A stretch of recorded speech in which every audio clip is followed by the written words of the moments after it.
Hello everyone, welcome to our channel. ఈరోజు కథ అది బాగా డబ్బున్న వాళ్ళు ఉండే ఖరీదైన ఏరియా. ఆ ఖరీదైన ఏరియాలో చాలా పెద్ద విల్లా. ఆ విల్లా చాలా ఖరీదైనదే. ఇంటి ముందు సెక్యూరిటీ దగ్గర నుంచి ఇంటి చుట్టూ ఉన్న గార్డెన్లో ఖరీదైన మొక్కలు, ఇంటి ముందు ఉన్న BMW, బెంజో అలా ఖరీదైనటువంటి కార్లు, మరొక వైపున లోపలికి వెళితే ఇంట్లో యూనిఫాముల్లో ఉండి ఎవరి పనులు వాళ్ళు చేసుకుంటున్న పనివాళ్ళు. ఇక ఆ ఇంటి యజమాని పేరు సుదర్శన్. డబ్బు బాగా ఎక్కువైపోయిన వాళ్ళకి ఉండే అహంకారం, కోపం, విసుగు, చిరాకు, గర్వం, పొగరు అన్నీ కలగలిపితే సుదర్శన్ రూపంలో కనిపిస్తాయి మనకి. సుదర్శన్ మాట్లాడే మాట కూడా తక్కెట్లో వేసి తూచినట్టే. డబ్బున్న వాళ్ళతోనే స్నేహం చేయాలి, డబ్బున్న వాళ్ళ ఇళ్ళకే వెళ్ళాలి, డబ్బులున్న వాళ్ళు తినే తిండే తినాలి, డబ్బున్న వాళ్ళు కట్టుకునే బట్టలే కట్టుకోవాలి అని నోరెత్తితే డబ్బుతో ముడిపడి ఉండేలాగానే ఉంటాయి. స్థాయి, స్థితి, హోదా, వాళ్ళు ఏ నిర్ణయం తీసుకున్నా రేంజ్కి తగినట్టుగా, స్టేటస్కి తగినట్టుగా ఉండాలనుకునే వ్యక్తి సుదర్శన్. సుదర్శన్ భార్య మదాలస. మదాలసకి డబ్బుందన్న గర్వం మాటల్లో, కళ్ళల్లోనే కనిపిస్తూ ఉంటుంది. అహంకారానికి నిలువెత్తు రూపం పోత పోస్తే మదాలసలాగా ఉంటుంది. మొగుడు తన ఒంటి మీద చెయ్యి వేసినా వేయకపోయినా పర్వాలేదు, తనతో కలిసి నడిచినా నడవకపోయినా పర్వాలేదు, ఏ విషయంలోనూ తన పక్కన ఉన్నా లేకపోయినా పర్వాలేదు, కానీ కోట్లు సంపాదించి ధనవర్షం కురిపించాలి మొగుడని కోరుకునే చాలామంది పెళ్ళాల్లో మదాలస ఒకటే.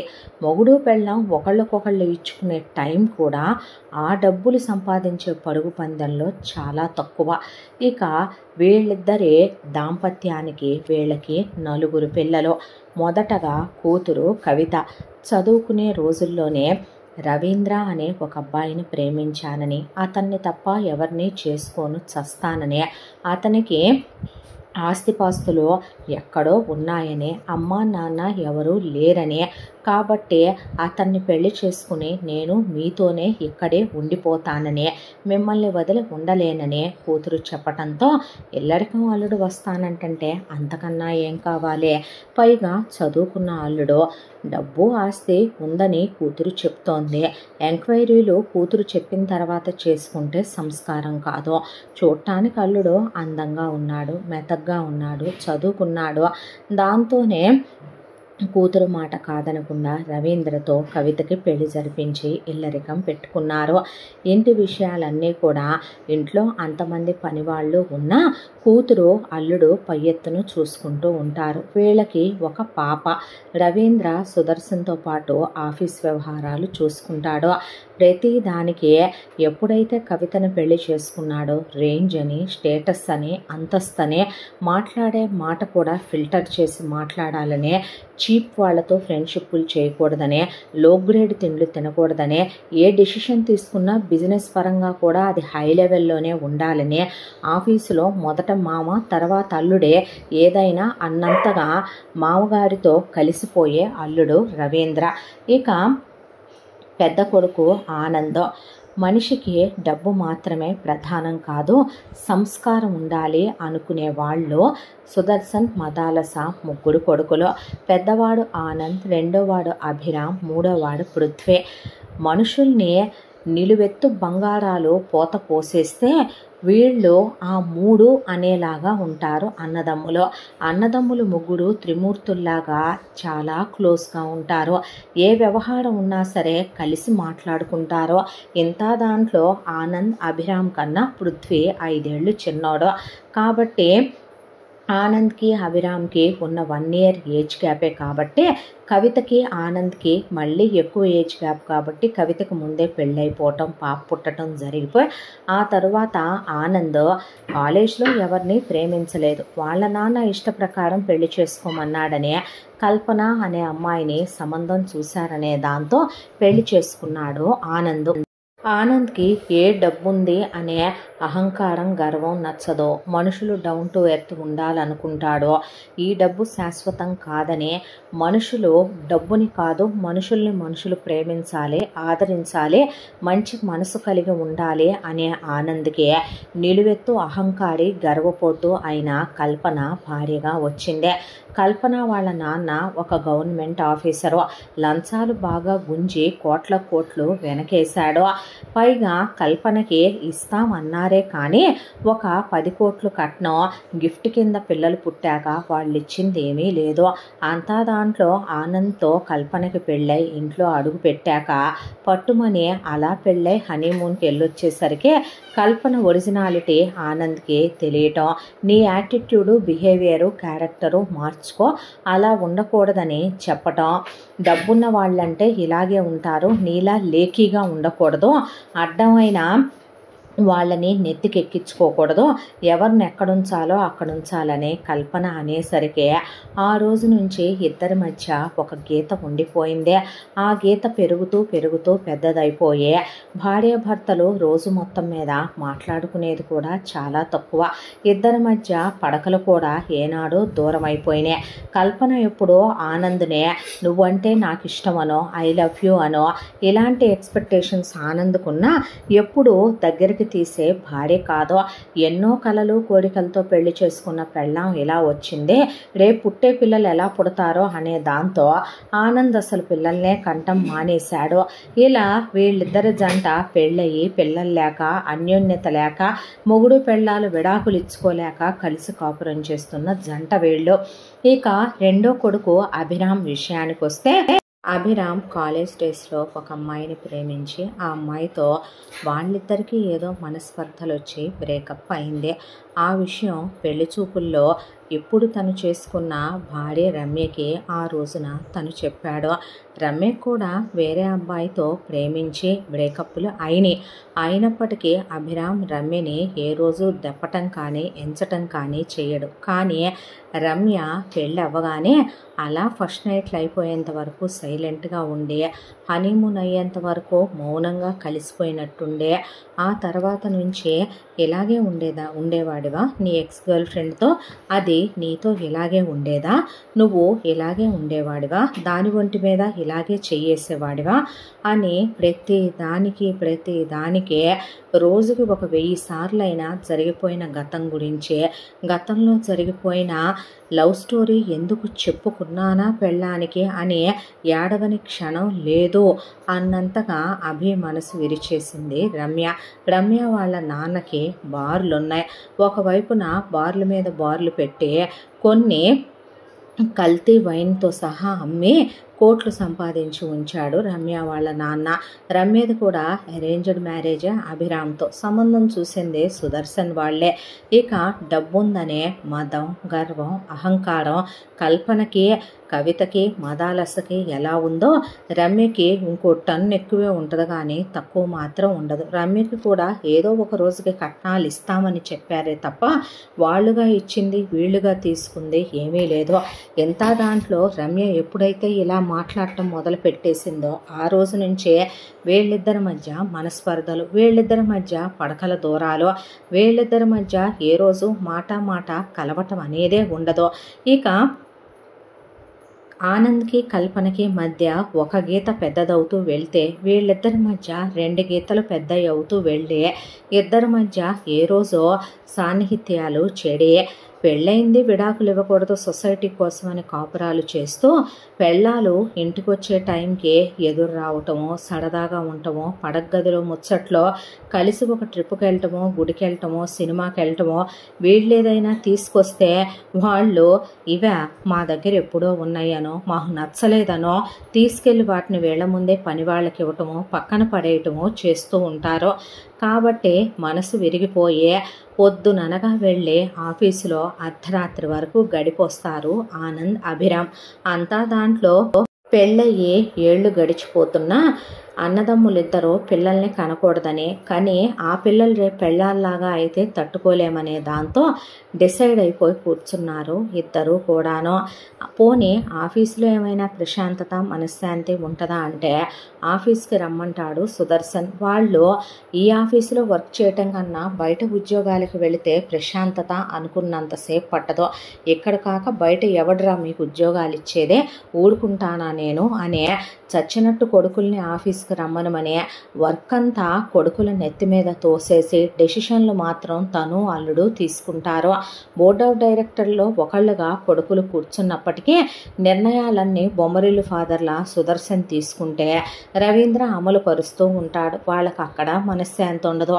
చీ ఎదో బతుకులు అనుకొని ఆఫీసులో పడి కొట్టుకుంటూ ఉంటారు అన్నదమ్ములు. ఇక మూడో వాడు పృథ్వీ.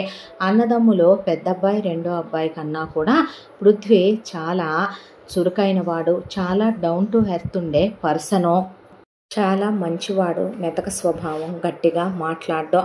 అంతా దాంట్లో తోటమాలిని కూడా తాత అని పిలుస్తుంటే నీకేమైనా పిచ్చా ఏమిట్రా అంటే వాడు వీడు అని పిలవమంటావా ఒరే ఎరే అని. ఏమైంది మమ్మీ, వయసులో పెద్దోడు, ఎలా నీకు తాత అయ్యాడు? నీ బాబును కన్నాడా నన్ను కన్నాడా తాత అవటానికి? వీరయ్య అని పేరు పెట్టి పిలో. ఏమైందమ్మా ఇప్పుడు? ఎవరిని ఎక్కడుంచాలో అక్కడ ఉంచాలిరా. డబ్బున్న వాళ్ళకి డబ్బున్న వాళ్ళతోనే కుదురుతాయి తప్ప ఇలాంటి అడ్డమైన వాళ్ళని నెత్తికెక్కించుకోకూడదు. రేపటి నుంచి వచ్చి డైనింగ్ టేబుల్ మీద బెడ్రూముల్లో కూర్చుంటామంటారు అనేసరికి ఛీ అని ఒక్క ఇద్దరు అన్నలు మినహా పృథ్వీకి వదినలు నచ్చరు, అక్క బావ నచ్చరు, నాన్న అమ్మ కూడా నచ్చరు. మొదటి నుంచి వీళ్ళ తత్వం ఇలా ఉంటుందని పృథ్వీకి అస్సలు నచ్చదు. చదివేది బాగా డబ్బున్న వాళ్ళ పిల్లలు చదివే కాలేజీలో. అందులో రెండు రకాల పిల్లలే చదువుతారు. ఒకటి బాగా బలిసిన వాళ్ళ పిల్లలు, డొనేషన్లు కట్టి సీట్లు తెచ్చుకునే వాళ్ళు. ఆల్మోస్ట్ అక్కడ ఉండే వాళ్ళందరూ వాళ్ళే ఎక్కువ. వాళ్ళు కాక ఉండే అరాకొరా పిల్లలు మెరిట్ల మీద దేవుడు దయ చూసే ఇక సీట్లు వచ్చిన వాళ్ళు.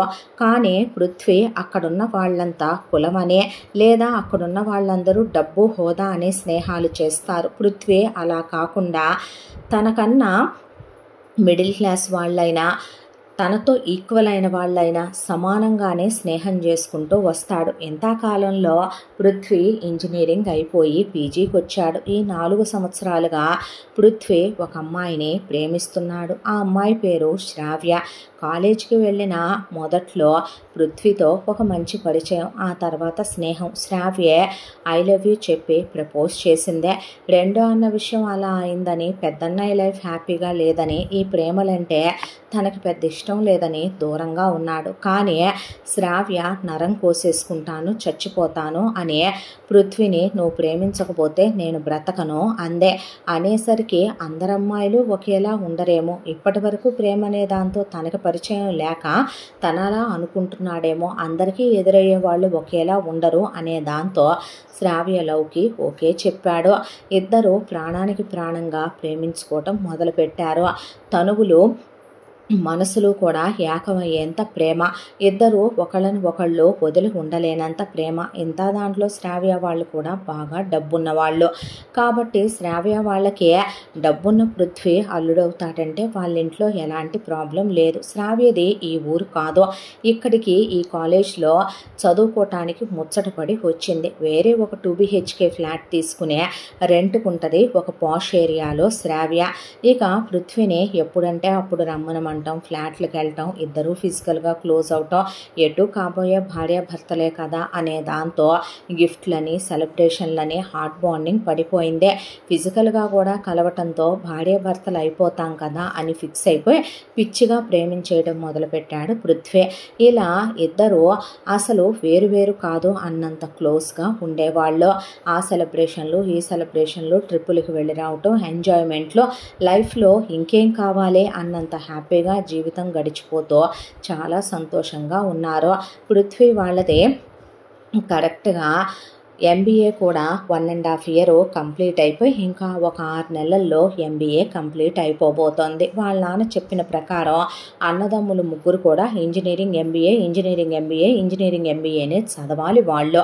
అలాగే పృథ్వీది కూడా ఎంబీఏనే ఇంకో 6 నెలల్లో అయిపోబోతూ ఉండగా వాళ్ళక్క కవిత ఫ్యామిలీ మొత్తానికి కూడా ఫారెన్ ట్రిప్ ప్లాన్ చేసిందే.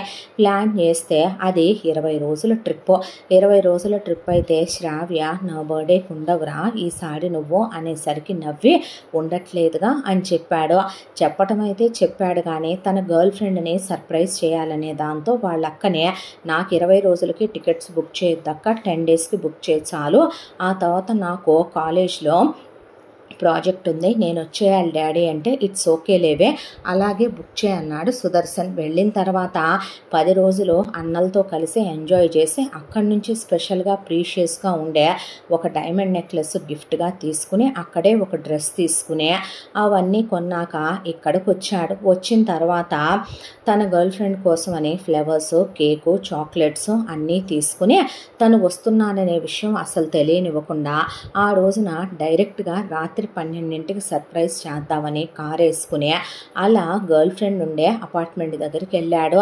వాచ్మెన్కి తెలుసు తను వస్తాడని, వీళ్ళిద్దరూ లవ్ చేసుకుంటున్నారని అక్కడ అందరికీ తెలిసిన విషయమే. డబ్బుండి బలిసిన వాళ్ళ అపార్ట్మెంట్స్లో ఇలాంటివన్నీ అసలు ఎవడు పట్టించుకోడు. దాంతోనే వాచ్మెన్ కూడా చూసి నవ్వేసిన తర్వాత అలా లోపలికి వచ్చిన పృథ్వీ లిఫ్ట్ ఎక్కి పైకి వస్తే డోర్లు తీసే ఉన్నాయి. ఫ్లాట్ డోర్లు కూడా వేసుకోలేదేంది, నేను రావట్లేదనే దిగులతో ఇది ఏడుస్తూ పడుకుండిపోయిందా పిచ్చిది అనే హాల్లోకి వచ్చాడు. వచ్చి బెడ్రూమ్ డోరు అలా తీశాడో లేదో నిశ్చేష్టుడై నిలబడిపోయాడు. తమ క్లాసులోనే ఉండే మరొక క్లాస్మేట్ రవితో శ్రావ్య ఫిజికల్గా క్లోజ్ అవుతోంది. ఇద్దరు ఒంటి మీద నూలు పోగులు లేవు. ఇద్దరూ చాలా డీప్ క్లోజింగ్ సిచ్యువేషన్లో ఉన్నారు. దాంతో చేతిలో తీసుకొచ్చిన ఆ నెక్లెస్ అవన్నీ ఒక్కసారిగా కింద పడిపోయి శబ్దం వచ్చేసరికి లేచి రవి ఐఎమ్ సారీరా నేను ఎప్పటి నుంచో ఇదే ఇంటర్మీడియట్ నుంచి అని చెప్పేసి తన కోసమే నేను ఈ కాలేజ్కి వచ్చాను, నా ఫీజు తనే బేర్ చేస్తుంది, ఇన్నాళ్ళుగా మేము ఫిజికల్గా రోజు క్లోజ్ అవుతున్నాం అని చెప్పి అక్కడి నుంచి నేనెటు తన పెళ్లి చేసుకోలేను ఎందుకంటే మాకు డబ్బులు లేవు, తన పేరెంట్స్ ఎటు ఒప్పుకోరని అక్కడి నుంచి వెళ్ళిపోయాడు. ఆ తరువాత శ్రావ్య అలా నిలబడిపోయి నువ్వు రానన్నావని అనేసరికి ఆ గిఫ్ట్లన్నీ విసిరి మొహం మీద కొట్టే ఏమే ప్రేమంటే ఏంటి బజారు దానా, నేను పెళ్లి చేసుకోవటానికి ప్రేమ అనుకున్నాను, ఇలా ఎలా నన్ను మోసం చేయగలిగావే, ఆల్రెడీ నీ లైఫ్లో ఇంటర్మీడియట్ నుంచి వాడుండి వాడితో నువ్వు క్లోజ్ అవుతున్నప్పుడు మళ్ళీ నాతో ఏంటే ఇదే, వాడు జస్ట్ నాకు ఏదో ఇలా ఫిజికల్గా మాత్రమే, అంతకు మించి పెళ్ళయ్యాక నేనేం వాడితో క్లోజ్ అవ్వను, వాడిని అబ్రాడ్ పంపించేస్తున్నాను, సిగ్గుమాలిందానా ఈడిచేసిందానా, వాడు నిన్ను సుఖపెడుతున్నందుకు ఎంతని వాడికి మనీ పడేసి వాడిని చదివించి వాడిని నువ్వు ఉద్ధరించి ఫారెన్ పంపుతావా, పెళ్ళయ్యాక ఎందుకు చేస్తారు అప్పుడు నేను మిసెస్ పృథ్వీ కాదు అనేపాటికి షూ తీసి మొహం పగిలిపోయిందాకా ముక్కు నోరు అదిరిందాకా బాధి ఇక నానా పచ్చిబూతులు తిట్టి అవన్నీ మొహం మీద విసిరేసి అక్కడి నుంచి బయలుదేరి వచ్చేసాడు. ఆ తర్వాత దిగులు, బాధ, ఆవేదన ఎవరినైతే తను చూడకూడదనుకున్నాడో మళ్ళీ అలా సెలవులైపోయి కాలేజ్కి వెళ్ళేసరికి ఇంకో 6 నెలల కాలం అదే శ్రావ్య ముఖం అదే రవి ముఖం చూడాల్సి వచ్చింది క్లాస్లో. దాంతో సరిగ్గా క్లాసెస్ కూడా అటెండ్ అవ్వట్లేదు. ఒకవైపు దిగులుగా ఉంది, బాధగా ఉంది. ఎంతో ప్రేమించాడు, నమ్మాడు, ఫిజికల్గా కూడా తను అందుకే క్లోజ్ అయ్యాడు. ఆ రోజు కూడా వద్దన్న ఫస్ట్ టైం తనే క్లోజ్ అవుదామని అడిగింది బీటెక్ ఫస్ట్ ఇయర్లో ఉన్నప్పుడు. ఒకసారి చేసినా 100 సార్లు చేసినా తప్పేనని ఎన్నిసార్లుగా క్లోజ్ అయ్యింది కూడా అందుకే. కానీ వేరే మగాడితో పడక పంచుకుంటూ తన్ని పెళ్లి చేసుకుంటాననే మిసెస్ పృథ్వీ అవుతాను, తప్పే ఉంది, ఇలాంటి చూసి చూడనట్టు ఊరుకోవాలనేసరికి తట్టుకోలేకపోయాడు. దాంతో దిగులు వచ్చేసింది, బాధ వచ్చేసింది. కనీసం తాగన్నా మర్చిపోదాము అనుకుంటే తనకేమీ డ్రింకింగ్ స్మోకింగ్ కొత్త ఏమీ కాదు. అలా అని దేవదాస్ అంతా తాగితే వాళ్ళ నాన్న ఊరుకోడు, వాళ్ళమ్మ రచ్చ చేసుద్ది. తెలిసిద్దే. మర్చిపోవాలనే దాంతో రోజుకు 2 పెగ్గులు 4 పెగ్గులు తాగే పడిపోతూ దిగాలుగా ఉంటుంటే అన్నలు ఒక రోజును పట్టుకొని టెర్రస్ మీదకి లాక్కెళ్ళి ఏమైందిరా, ఎందుకు ఇలా ఉంటున్నావు, పిచ్చి పట్టిందారా అని కౌగిలించుకొని అడిగేసరికి వాళ్ళని పట్టుకొని ఏడ్చేసి బ్రేకప్ అయిందని, ఇలా వేరే వాడితో ఎఫ్ఐఆర్ పెట్టుకుందని, వాడితో క్లోజ్ అవుతూ నాతో కూడా క్లోజ్ అయిందని చెప్పేపాటికి వాళ్ళు బిత్తరపోయి నుంచోనే ఒరే ఇందులో ఆశ్చర్యం ఏమీ లేదురా, ఒకటే చెప్తున్నాము, నువ్వు అసలు తప్పు చేసావు తమ్ముడు, మా బతుకులు ఇలా జరిగినాయి అని తెలిసిన తర్వాత కూడా ఎలా నమ్మావురా, నువ్వు ఇంకా సంసారపక్షమైన స్త్రీలు ప్రపంచంలో ఉంటారు అంటే మీ పెద్దోదనికి ఒళ్ళంతా దానికి మదం కండకావరం పొగరు.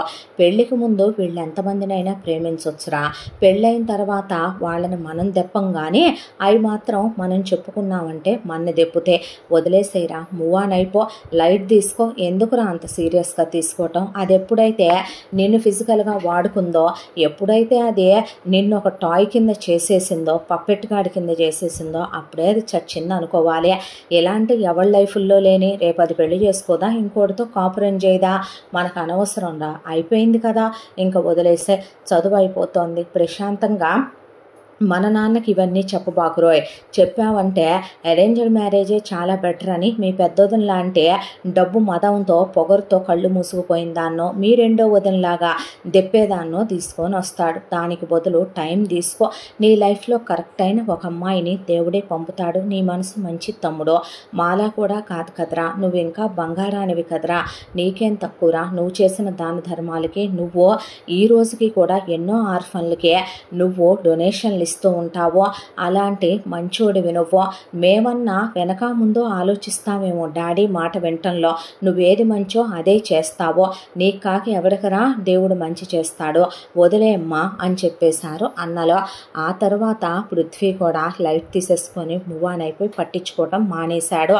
అయితే మధ్య మధ్యలో శ్రావ్య ఇంకెప్పుడు చేయనని, పెళ్ళయ్యాక మానేస్తానని, ఇలాంటివన్నీ మన డబ్బు నీళ్ళల్లో లైట్ తీసుకోవాలని, నాకు ముందు నీ లైఫ్లో ఎవరు లేరా అనేసరికి దవడ పగలగొట్టి బజార్దానా, నీకు ముందు నా లైఫ్లో ఎవరితే ఉందే అనేసరికి, అంటే నువ్వు నాకే కమిట్మెంట్ ఇచ్చి నన్నే పెళ్లి చేసుకుందామని క్లోజ్ అయ్యావా, కాకి ఎందుకు అవుతారే, నీలాగా పక్కింట్లో ఒకడు ఎదురింట్లో ఒకడు అని పెట్టుకునే రకాన్ని అనుకుంటున్నావా అనేసి అక్కడి నుంచి వెళ్ళిపోయి MBA కంప్లీట్ అయిపోయింది. ఆ రోజున అయిపోయిన రోజున కూడా మళ్ళీ వచ్చి శ్రావ్య సారీ చెప్పి పెళ్లి చేసుకుందాం అనేసరికి, ఇంకొకసారి పెళ్ళనే దాంతో నాకు కనపడ్డావంటే నరికి పోగులు పెడతానని, రవి సారీ చెప్పబోతే నాకు అసహ్యం వేస్తుందిరా నీ మొహం చూస్తే, వెళ్ళవా అనేసిన తర్వాత అలా వెళ్ళి ఫ్రెండ్స్ అందరూ సెండ్ ఆఫ్ ఇచ్చుకుంటుంటే నుంచున్నాడు పృథ్వీ. ఈలోపు పృథ్వీ చేయి పట్టుకొని శ్రీకాంత్ అనే ఫ్రెండు పక్కకి లాగాడు.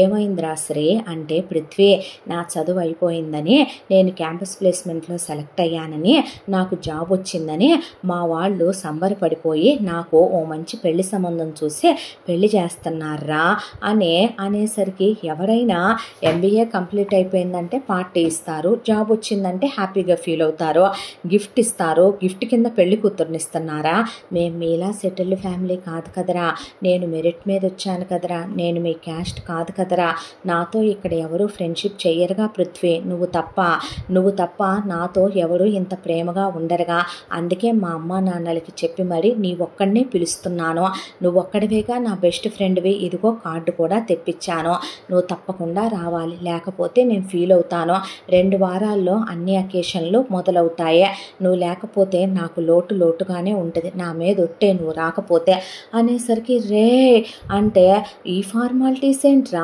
కార్డులు అవన్నీ ఏమో సాంప్రదాయం ప్రకారం ఇచ్చే పిలవాలంట, నువ్వు నా ప్రాణ స్నేహితుడివి కదరా అనేసరికి, పిచ్చోడా అని కౌగిలించుకొని ఎందుకు రానరా అనేసరికి, తప్పకుండా రావాలి, నీకోసం ఎదురు చూస్తూ ఉంటాను, మాది పల్లెటూరురా సిటీ కాదు, జాగ్రత్త, కార్లు రాకు పృథ్వీ, కార్ రూట్లు అంత బాగోవు, నువ్వు అక్కడి వరకు కూడాను ట్రైన్లో వచ్చేసాయి, ట్రైన్లో వస్తే అక్కడి నుంచి నేనే మా బాబాయ్నో పెదనాన్నో బండి పంపిస్తాను, బైక్ మీద వద్దు కానీ అని చెప్పిన తర్వాత, సరేలేరా అనేసరికి, తప్పకుండా రా అని 10 సార్లు చెప్పి శ్రీకాంత్ వెళ్ళిపోయాడు. ఆ తర్వాత ఇంటికి వచ్చాడు పృథ్వీ. ఇంటికి వచ్చిన తర్వాత మనసులో లేదో ఈ విషయాలన్నీ ముందు తను మర్చిపోవాలి, 6 నెలలు అయింది బ్రేకప్ అయ్యి కూడా, ఇంకా ఈ దరిద్రాలన్నీ మోస్తూ తను ఉండకూడదు, జస్ట్ చేంజ్, తను అబ్రాడ్ వెళ్ళి కొన్నాళ్ళు రిలాక్స్ అయ్యి వద్దాం అనుకున్నాడు. అదేదో పల్లెటూళ్ళు అంటే తను ఇప్పుడు దాకా ఎప్పుడూ వెళ్ళలేదు కాబట్టి శ్రీకాంత్ పెళ్ళికి వెళ్తే కాస్త ప్రశాంతంగా ఉంటుంది అనే దాంతో తీసుకునేదేదో తను డబ్బున్న వాళ్ళ పిల్లాడే కాబట్టి అల్లాటప్ప గిఫ్ట్ ఎందుకు తీసుకోవాలి అనే దాంతో బ్రాండెడ్ కపుల్ వాచ్లు 2 తీసుకొని ప్యాక్ చేయించుకుని దాంతోపాటు హనీమూన్ టికెట్లు కూడా ఒక 10 డేస్కి శ్రీకాంత్ వాళ్ళ కోసం బుక్ చేసి ఆ 2 తీసుకున్నాడు.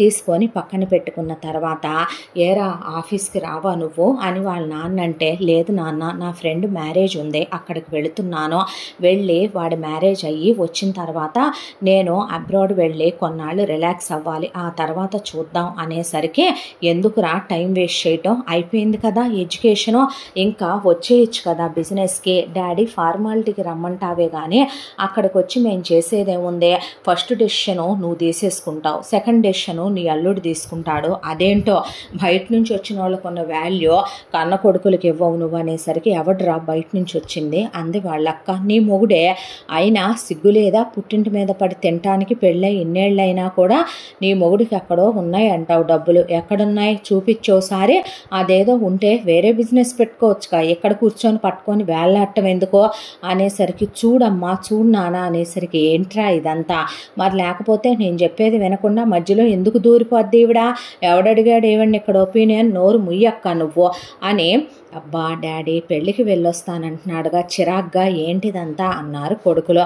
సర్లే వెళ్ళి రాగానే ఆఫీస్కి రావాలి, మళ్ళీ నువ్వు అబ్రాడ్ ట్రిప్పులని పెట్టుకోవద్దనేసరికి చూద్దాంలే అని ఎంజాయ్ చేసి రాడా ప్రశాంతంగా, అన్నీ మర్చిపో, అంతా మంచిగా జరుగుద్ది నీకు అని చెప్పారు అన్నలు. ఆ తర్వాత పృథ్వీ కనీసం వెడ్డింగ్ కార్డు చూడలేదు, శ్రీకాంత్ ఇచ్చిందే. అందులో ఉన్న డేట్ ప్రకారం శ్రీకాంత్ పెళ్ళి 1 వీక్ తర్వాత ఉందే. అది చూసుకోకుండా తను 1 వారం రోజుల ముందే బయలుదేరిపోయాడు. బయలుదేరిపోయి చెప్పిన ఊరెళ్ళి రే ట్రైన్ దిగాన్రా అని ఫోన్ చేస్తే, వచ్చేసావా బావా ఉండని చెప్పి వెంటనే వాళ్ళ పెదనాన్నని పంపిస్తానన్నాడు, తనే వచ్చాడు శ్రీకాంత్. వచ్చేసరికి నువ్వు వచ్చావేంట్రా పెళ్ళి కొడుకువి, వారం తర్వాత పెళ్ళిగా, ఇప్పుడేం కంగారు, ఇవాళకి ఇంకా 8 రోజులు ఉంది నా పెళ్ళి అనేసరికి, అవునా అంతకుముందు వచ్చానా అనేసరికి, నిజం చెప్పు శుభలేఖ చూడలేదు కదా నువ్వు అంటే, కాదురా నువ్వు అకేషన్స్ మొదలైపోతాయి అన్నావు కదా అని అనేసరికి నవ్వి, నువ్వు ముందు రావని నేనే అలా చెప్పానులే, నువ్వు వస్తే నాకు చాలా సంతోషంగా ఉంటుంది, రమ్మనమని శ్రీకాంత్ తీసుకొని వెళ్ళేటప్పుడు భలే ఉందిరా విలేజ్ అనేసరికి, ఏముంది అంత వింతగా ఇక్కడ అన్నాడు శ్రీకాంత్. పొలాలు ఉన్నాయి, కౌస్ ఉన్నాయి, బఫెల్లోస్ ఉన్నాయి, అన్ని చోట్ల మేకలు గొర్రెలు కోళ్ళు వేసే రెట్టలు పేడలు కామనే బావా అనేసరికి నవ్వి, గోలీ సోడా తాగుతావా అని సోడా ఇప్పించేసరికి, ఎలా తాగాలరా, ఏముంది దీంట్లో, ఇలా తిప్పేసి ఒక్క నొక్కు నొక్కేస్తే గోలీ లోపలికి వెళ్ళిపోద్ది, తాగేయటమే అనేసరికి, అన్నీ నీకు వింతగా ఉన్నాయమ్మా, నువ్వు రిచ్ కిడ్డు కదా, ఓగ్రేడ్ స్కూళ్ళల్లో చదువుకుంటే ఇలాగే ఉంటారు, మాలా ఉండాలి అని నవ్విన తర్వాత, భలే ఉందిరా ఊరు అనేసరికి ప్రతిదీ ఆనందమే, ఏంటో నువ్వు అని వచ్చిన తర్వాత అలా వచ్చి రాగానే, అమ్మ చెప్పాను కదా నా ఫ్రెండ్ అని పృథ్వీ అని, ఆ బాబు రామ్మ అని వాళ్ళు దిష్టి తీసేశారు, ఎందుకంటే ఇదే పొలిమేర దాటొచ్చావుగా అయ్యా, ఆహా అన్నాక, నైస్ ఐ లవ్ ఇట్ అన్నాక, లోపలికి కాళ్ళు కడుక్కొని రాయా అన్నాక, యా ట్యాప్ ఉండదు మామ, దీంతో కడుక్కోవాలన్నాక తొట్లో నీళ్ళతో కడుక్కొని వచ్చాడు. వచ్చి రాగానే వాళ్ళు టిఫిను కాఫీ పెడితే తిని తాగాడు. తాగిన తర్వాత అక్కడ ఒక రూమ్లో వాళ్ళ చుట్టాలు బంధువులు అందరూ 10 మంది ఉంటే, అబ్బాయి కోసం మేడ మీద గది శుభ్రంగా సిద్ధం చేపించి ఉంచానురా అనేపాటికి, పృథ్వీ నువ్వు పైకి రా మామ అని తీసుకెళ్తే, ఎందుకురా వాళ్ళతో ఉండేవాడినిగా ఈ విఐపి ట్రీట్మెంట్లు ఏంట్రా, నువ్వు ఉండలేవులే బాబు వాళ్ళతో, నువ్వు రారా అయ్యా అని పైన సపరేట్గా అటాచ్డ్ బాత్రూము, దాంతోపాటు ఏసీ పెట్టుండే చక్కగా బెడ్ అది వేసున్న ఒక రూము విత్ కబోర్డ్స్ ఇచ్చారు వాళ్ళు. ఇచ్చేసరికి ఏమన్నా అనుకుంటారేమోరా, చచ్చ అలా ఏమనుకోరు మా అమ్మ నాన్న, నువ్వు తప్పుగా అనుకోక అనేసరికి ఆంటీని అంకుల్ని ఒకసారి పిలవరా అనేసరికి వాళ్ళు వచ్చారు. వచ్చిన తర్వాత ఆంటీ అంకుల్ ఇదిగోండే మీరు వీడి పెళ్ళిలో ఈ బట్టలే వేసుకోవాలని ఆవిడకో పట్టు చీర ఆయనకి పట్టు పంచి బట్టలు పెడితే, ఎందుకు బాబు ఇవన్నీ, అదేంటి వీడు నా బ్రదర్ లాంటివాడు, మీరు నా పేరెంట్స్ లాంటి వాళ్ళు, తీసుకోండి అంటే వాళ్ళు కళ్ళు ఒత్తుకున్నారు. మా అమ్మ పెళ్ళికి కూడా ఇంత ఖరీదైన చీర కొనుక్కోలేదు మామ, నోరు ముయిరా అనేసరికి ఆ తర్వాత ఒరే నీకు నీ వైఫ్కి ఇదిగో ఈ కపుల్ వాచెస్ అని చెప్పిస్తే, ఎందుకు మామ ఇంత ఖరీదైన, నోరు ముయ్యమన్నాను, ఇంకేం మాట్లాడినా ఊరుకోనన్నాను, నీకు నీ వైఫ్కి కూడా బట్టలు తీసుకున్నాను, ఈగోరో హనీమూన్ టికెట్లో మళ్ళీ ఎక్కడికన్నా ప్లాన్ చేసుకుంటావేమోనని శ్రీకాంత్ గట్టిగా కౌగిలించేసుకొని కళ్ళల్లో నీళ్లు పెట్టుకుంటే, నోరుమే పిచ్చోడా అన్న తర్వాత విశ్రాంతి తీసుకోయా బాబు అని చెప్పి కమ్మగా వాళ్ళు భోజనం వండి పెట్టారు. తిన్న తర్వాత చల్లగా వచ్చే గాలి, బయట అలా సందడి సందడిగా ఉన్న వాతావరణం, దాంతో ఆ రాత్రి చాలా హాయిగా నిద్ర పట్టేసిందే.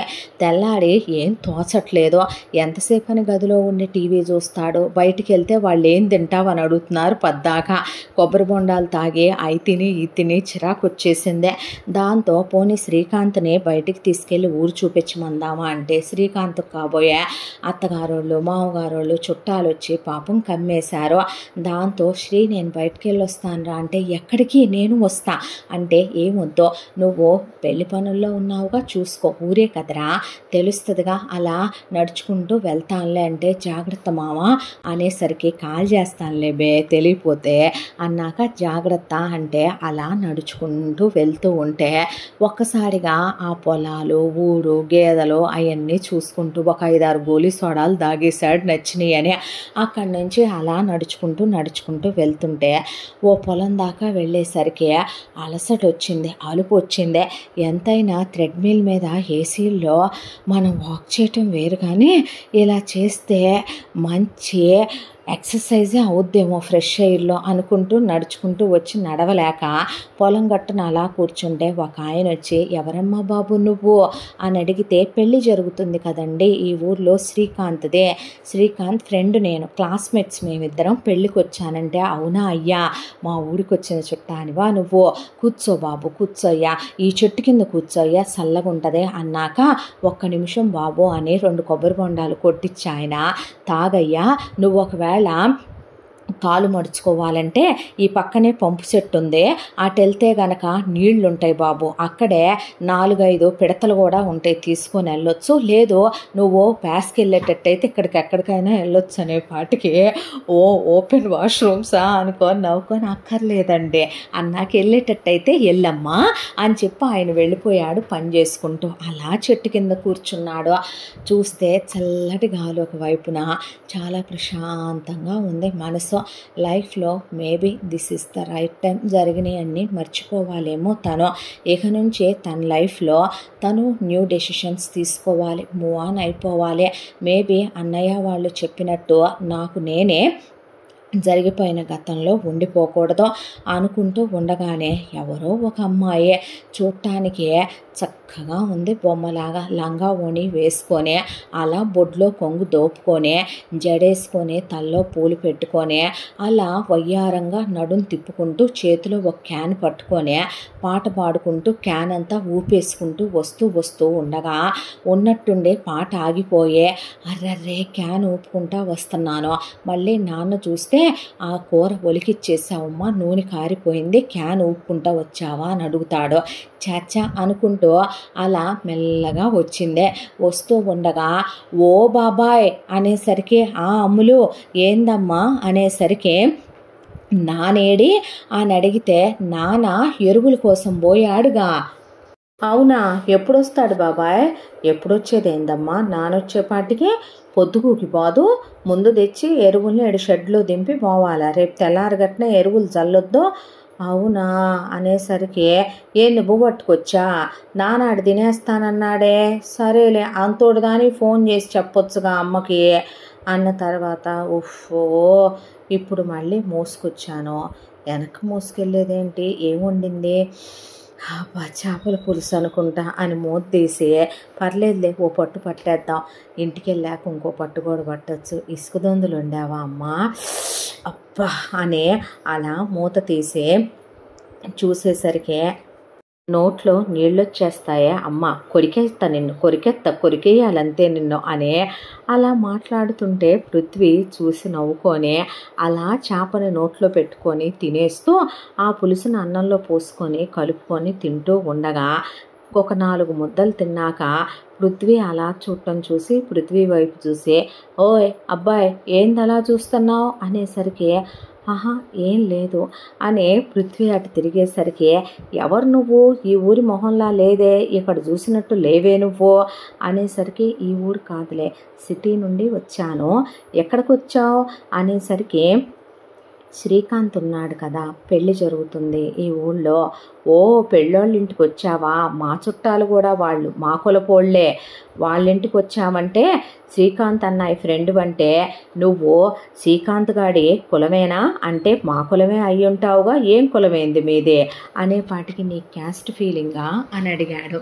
అబ్బా అలా కాదులేవయ్యా, ఎంతైనా స్నేహాలైనా చూసే చేస్తున్నారుగా ఈ రోజుల్లో, అందుకని ఇది మా క్యాస్ట్. ఓ ఇంకే పర్లేదుగా, అయితే మీది మాది ఏమంత పెద్ద గ్యాప్ అని అన్న తర్వాత, ఏంది పులుసు వాసన లాగేస్తుందా, మా అమ్మ పెడితే అలాగే ఉంటుందా తిందు కానీ, అయ్యో పర్లేదు అన్న తర్వాత, మొహమాట పడతావు, సిగ్గుపడకూడదు అబ్బాయి, అవును ఇక్కడ దాకా ఎందుకు వచ్చావు అనేసరికి, ఊరు చూద్దామని నడుచుకుంటూ వచ్చాను, కొంచెం ఆయాసంగా ఉందని కూర్చున్నాను, చల్లగా ఉందని, ఈ పొలం మొత్తానికి ఇది ఒక్కటే చెట్టు, ఇది మా పొలమే, కూర్చుంటే కూర్చున్నావులే కానీ దా ఎంగిలి పడదు కానీ ఏమీ తినకుండా ఎట్టాగుంటావు, నీరసం రాదు, ఎప్పుడు తిన్నావో ఏమో మధ్యాహ్నం వేళ అయిపోయా, రా అబ్బాయి అని చెప్పేసరికి, పర్లేదు రమ్మనమంటే అనేసరికి వచ్చి కూర్చున్నాక క్యాన్ మూతలో ఎంగిలి చేత్తోనే అంత అన్నం పెట్టేసి ఇక అలా చేపలు వేసేసి కలుపుకొని తిను, ముల్లే ఉండదు, ఒక్క ముల్లే ఉంటుంది, మా అమ్మ బాగా చేస్తుంది, తుక్క పక్క పొలంలో బిస్రే ఏమవుదు మట్లు కలిసిపోద్ది అని చెప్పేసరికి అలా కలుపుకొని తింటే అమృతంలాగా ఉంది. రోజు ఇంట్లో తినేదానికి ఇక్కడ తిన్నదానికి చాలా ఇదనిపించే, బాగుంది అనేసరికి చాలా చాలా బాగుంది, చాలా బాగా చేశారు, మా అమ్మ అంతే స్పెషలిస్టు, బాగా నాటుకూరలో బ్రహ్మాండంగా వండుతుంది అనేసరికి అలా నవ్వుతూ తింటూ, ఈ పొలం మీదేనా అనేసరికి, ఈ 5 ఎకరాల గడ్డ మాదే, ఈ భూమి అంటే మా నాన్నకి ప్రాణం అబ్బాయి, బంగారం వండుద్దే, రోడ్డు పక్కనే ఉంది కదూ మా పొలం, మా నాన్నకి ఎంత ఇష్టమో మా పొలం అంటే, నా కోసమే అదుగు చూసావో మామిడి చెట్లు నాటాడు, నాకు ఇష్టమని మా నాన్నకు పిచ్చిలే నేనంటే ప్రాణం అన్న తర్వాత, అవును నువ్వు ఏం చదువుకున్నా అనేసరికి, శ్రీకాంత్తో పాటే పీజీ కంప్లీట్ అయిపోయింది, ఓ ఎంబీఏ చదివావా శ్రీకాంత్ అన్నాయిలాగా, అవును అనేసరికి, నువ్వేం చదువుకున్నావు అన్న తర్వాత, ఏంది అవతారం ఆకారం చూసి చదువురాందాన్ని అనుకున్నావా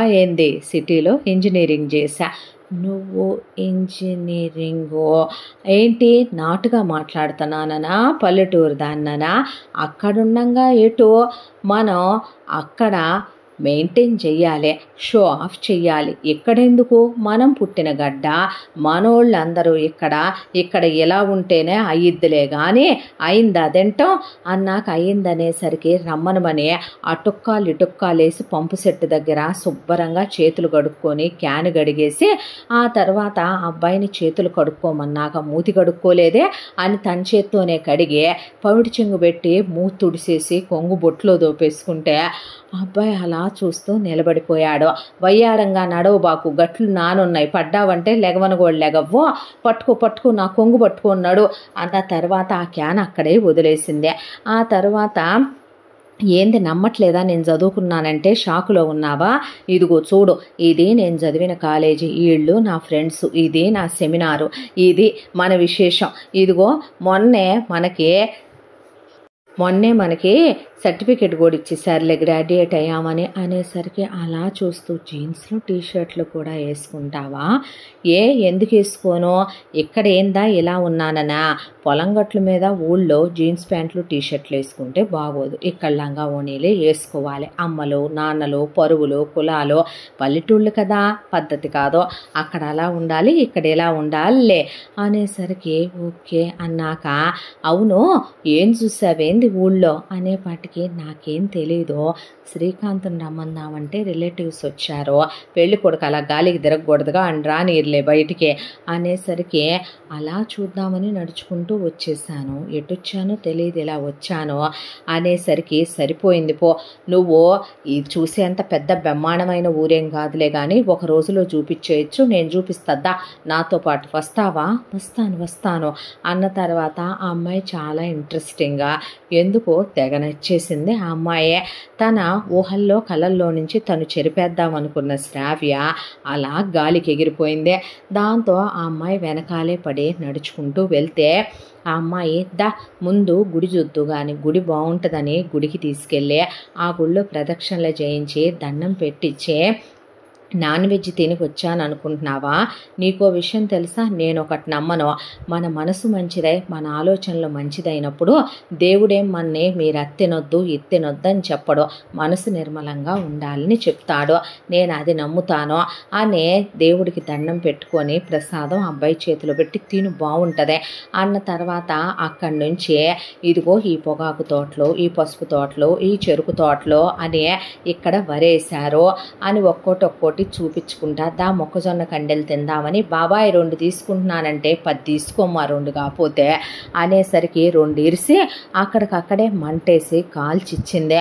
అమృతంలాగా అనిపించింది పృథ్వీ నోటికి. బాగుందా అన్నాక బాగుందే అన్నాడు. ఆ తర్వాత అలా అవని ఇవని మా ఊళ్ళో బట్టలు నేస్తారు తెలుసా, ఇదిగో చూడు చీరకి ఎలా పోగులు పోసి పెట్టుకున్నారో అని చూపించుకుంటూ ఆ తర్వాత మా ఊళ్ళో ఇది బాగా చేస్తారు, అది బాగా చేస్తారు, ఇది బాగుంటుంది, అది బాగుంటుంది అని చెప్పుకుంటూ తీసుకెళ్ళేసరికి సాయంత్రం అయ్యిందే. ఉండబ్బాయి ఆకలేస్తుందిగా అని ఒక దగ్గరికి తీసుకెళ్తే ఒక పిల్లాడికి అటు ఇటుగా ఒక 18-19 ఇయర్స్ ఉంటాయి. వీడు నా ఫ్రెండే, నా తమ్ముళ్ళంటోళ్లే. చిన్నప్పుడు ఆడు నేను కలిసి బడికి వెళ్ళే వాళ్ళం. ఆడిని పాపం వాళ్ళ నాన్న వాళ్ళ హోటల్లో తొక్కేశాడు. నేనే అరిసి చదివించమంటే ఇప్పుడు పంపుతున్నాళ్లే. సాయంత్రానికి వచ్చేస్తాడు కాలేజీ నుంచి. భలే ఉంటాయి వీళ్ళ దగ్గర పునుగులు బజ్జీలు వడలు వేడివేడిగా. మా అమ్మ పిండొంట్లు వండుద్ది, ఎప్పుడు డబ్బాల్లో ఉంటాయి. సాయంకాలం నానేదో ఒకటి తెస్తాడు. అవి 2 కాని రోజు మా అమ్మ ఎప్పుడన్నా వండకు బద్దకిచ్చిందనుకో ఇక్కడికి వచ్చి పొట్లం కట్టించుకొని తీసుకుపోతా, తిందు గాని అని ఒరే అనేసరికి చెప్పక్క అంటే మన ఫ్రెండ్ వచ్చాడులే కానీ అన్ని రకాలు ఇవ్వరా అనేసరికి 2 ఇచ్చేది ఇవ్వమనేసరికి రా అబ్బాయి కూర్చో అని అక్కడే కూర్చున్నాక అవును అబ్బాయి అంటున్నాను, నీ పేరేంటి అనేసరికి పృథ్వీ అన్నాడు. నా పేరు అడగవా అనేసరికి చెప్పలేదు అంటే షేక్ హ్యాండ్ ఇచ్చి గౌతమి అనేసరికి చాలా బాగుంది, నీ పేరు ఇంకా బాగుంది, పృథ్వీ అంటే భూమి కదూ, ఓర్పు ఓపిక ఎక్కువలే కనపడతాందిలే, ఎవత్తి చేసుకుంటుందో కానీ డామినేటింగ్ అమ్మాయిదే, నువ్వు ఇలాగే ఉంటావా, నా ముందే డ్రామాలు వేస్తున్నావా అనేసరికి షాక్ అయ్యే లేదు నేను ఇలాగే ఉంటాను అన్నాడు. ఓ అని నేనేదున్నా మొహం మీదే మాట్లాడతా, కడుపులో ఒకటి పైకోటి, నాకు నటించటం చేత కాదు అనేసరికి తెలుస్తుంది అని ఆ అమ్మాయికి ఆ తర్వాత ఇప్పించుని తిన్నాడు. తిన్న తర్వాత బాగుందా అని ఇదిగోరా అని బొడ్లో నుంచి చిన్న పర్సు తీసి డబ్బులు ఇస్తే నా దగ్గర మనీ ఉంది ఊడుకో అన్న తర్వాత మగాళ్లే ఇవ్వాలి ఆడాళ్ళు ఇవ్వకూడదు, మగాళ్లే సంపాదించాలి ఆడాళ్ళు సంపాదించకూడదు, చచ్చా అదేమీ కాదు అనేసరికి పద పిచ్చోడా అనే ఇంత తిన్న తర్వాత ఓ మంచి కాఫీ పడితే బాగుంటుంది కదో, ఈ దగ్గరే మా ఇల్లు వెళ్దాందా అనేసరికి పర్లేదు పర్లేదు బాగోదేమో. ఎందుకు బాగోదు? నువ్వేమైనా నా బాయ్ ఫ్రెండ్వా లవర్వా? లేపుకొని ఏమన్నా తెచ్చావా నన్ను? ఎందుకు బాగోదు అబ్బాయి, భలే వాడివే, అలాంటివి ఏమీ ఉండకూడదు అనేసరికి ఆ అమ్మాయి అలా నడిపించుకెళ్తుంటే, ఎవరే అబ్బాయి? అదే శ్రీకాంత్ ఉన్నాడే, సిటీకి పోయి చదువుకున్నాడు, వాళ్ళ స్నేహితుడంటే ఊరు చూస్తుంటే తీసుకొచ్చా. ఆహా ఎల్లమ్మా ఎల్లు అని అందరూ ఆ అమ్మాయి చెప్పేదానికి చాలా పాజిటివ్గా రెస్పాండ్ అవుతున్నారు. ఒక రకంగా సిటీలోనే వచ్చిన వాళ్ళని చాలా క్వశ్చన్స్ వేస్తారు. అలాంటిదే ఆ అమ్మాయి వాళ్ళ ఇంటికి తీసుకెళ్తే వాళ్ళమ్మ అలా ముడి పెట్టుకొని, ముడిలో పువ్వు పెట్టుకొని ఆవిడ అలా వస్తే చాలా హోమ్లీగా ఉంది. వాళ్ళమ్మ గుర్తొచ్చిందే. వాళ్ళమ్మ ఐ హీల్స్ చెప్పులు, వాళ్ళమ్మ మేకప్లు. ఆవిడ ఏ మేకప్ లేదు, పౌడర్ రాసుకొని బొట్టు పెట్టుకొని కాటుకు పెట్టుకొని నున్నగా తల దువ్వి పువ్వు పెట్టుకొని మట్టి గాజులు, కాళ్ళకు పట్టీలు, మెట్టెలు, మంగళసూత్రం, నల్లబూసలు, ఏదో హోమ్లీగా అనిపించింది ఆ అబ్బాయికి. ఎవరే అబ్బాయే, నిన్ను ఇలాంటి పిచ్చేషాలు వేయొద్దన్నాడా నానా? చా ఊడుకో, అనుమానించడానికి కూడా అర్థం ఉండాలి. పిచ్చిబాగుడు నువ్వును. ఎవరనుకుంటున్నా? పెళ్ళోళ్ళ ఇంటికి వచ్చాడు సిటీ నుంచి. మన పొలంలో నీరసంగా ఉందని నడుచుకుంటా దారి తప్పిపోయి కూర్చుంటే అలా తీసుకొచ్చానంటే అవునా బాబు అన్న తర్వాత, ఏది పడితే అది బాగుతావమ్మా అనేసరికి, ఏమనుకోబాకయ్యా, కొంచెం నోటి తుత్తర ఎక్కువ నాకు, అది తెలిసిన విషయమేగా, మళ్ళీ వాగుడు ఒకటి, వెళ్ళి కాఫీ పెట్టిపా అన్న తర్వాత, క్యానేదే నానేడే, నీ మొగుడంట ఎరువులకి వెళ్ళాడంట, నాకు మాట చెప్పాల్సిందిగా. అయ్యో క్యానేది నేను తినేసా, అబ్బాయికి కూడా పెట్టా, బాగుందన్నాడు. చాలా బాగా చేశారా అంటే, థాంకు బాబు అన్నాక, దాని వంట నేను మా నాన్న పొగడం, నువ్వు పొగిడితే ఆనందపడిపోద్ది, బలిస్తే ఎందుకు పొగుడుతారే అంద ఆవిడ. క్యానేది అనేపాటికి, అర్రరే పంపు సెట్టు దగ్గర పెట్టానమ్మా, నాన్న దెమ్మను మన పొలానికి వచ్చే వస్తాడంట, ఈ మనిషి ఒకడు ముదృష్టిపోడు, ఫోన్ చేసి చెప్పొచ్చుగా అనుకుంటూ ఆవిడ లోపలికి వెళ్ళి అలా కాఫీ పెట్టుకొని తెస్తూ ఉండగా డబ్బాల్లోంచి తీసి మళ్ళీ రవ్వ లడ్డు, సున్నుండ, కారపూస, చెక్కలనే ఒక 10 రకాల ప్లేట్లో పెట్టి వాళ్ళు అక్కడ పెట్టాక, ఇప్పుడే తిన్నాగా, తిను, వయసులో ఉన్నోడివేగా, ఏమైంది తింటాకి, తిను బాబు తీసుకోమ్మా అనే చక్కటి ఆవిడప్పటికప్పుడు తీసిన గేదె పాలతో కాఫీ కలిపిచ్చిందే. అలా అయి తింటూ ఆ కాఫీ తాగుతూ కూర్చునేసరికి వాళ్ళ నాన్న వచ్చాడు.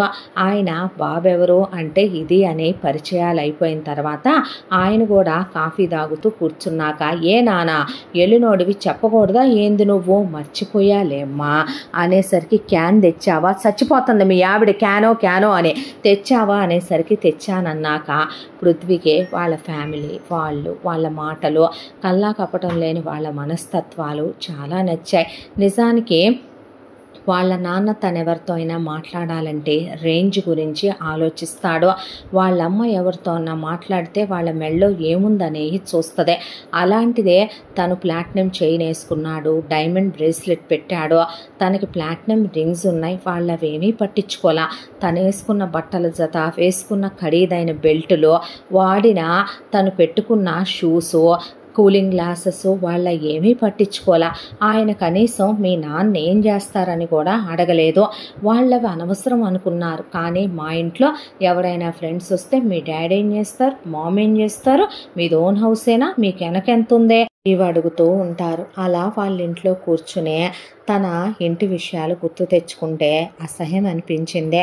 ఆ తర్వాత వెళ్ళబోతుంటే, కూర్చోయ్యా, సంధ్యాలటప్పుడు వచ్చావు, అన్నం తినకుండా వెళ్తావా, ఇప్పుడు వాళ్ళే హడావిడిలో ఉన్నారు అని అలా కూర్చోబెట్టి ఆయన మాట్లాడుతూ ఆవిడ వడ్డిస్తూ ఆ అమ్మాయి కూడా కలిసి కూర్చొని కడుపు నిండా ఏముండావే అంటే, నాటుకోడి వండాను అనేసరికి, 3 రోజుల నుంచి నేను అడుగుతుంటే నిన్న నీ కోసం మటన్ వండుకున్నావు, ఇవాళ పొద్దున మీ ఆయనకి ఇష్టమని చేపలు వండావు, గడ్డి తింటున్నావు నువ్వు రోజు తింటల్లా, పిల్లాడు వచ్చాడని నాటుకోడి కోయించాళ్లే అనేసరికి, మొత్తం అబ్బాయి తింటాడా, నువ్వు తినవా గాడిదా అని ఆవిడ నాటుకోడి వండేసరికి అసలు ఎంత రుచిగా అనిపించిందంటే, ఆ పులుసు గారెలు వండింది ఆవిడ, ఆవురావురమంటూ తిన్నాడు.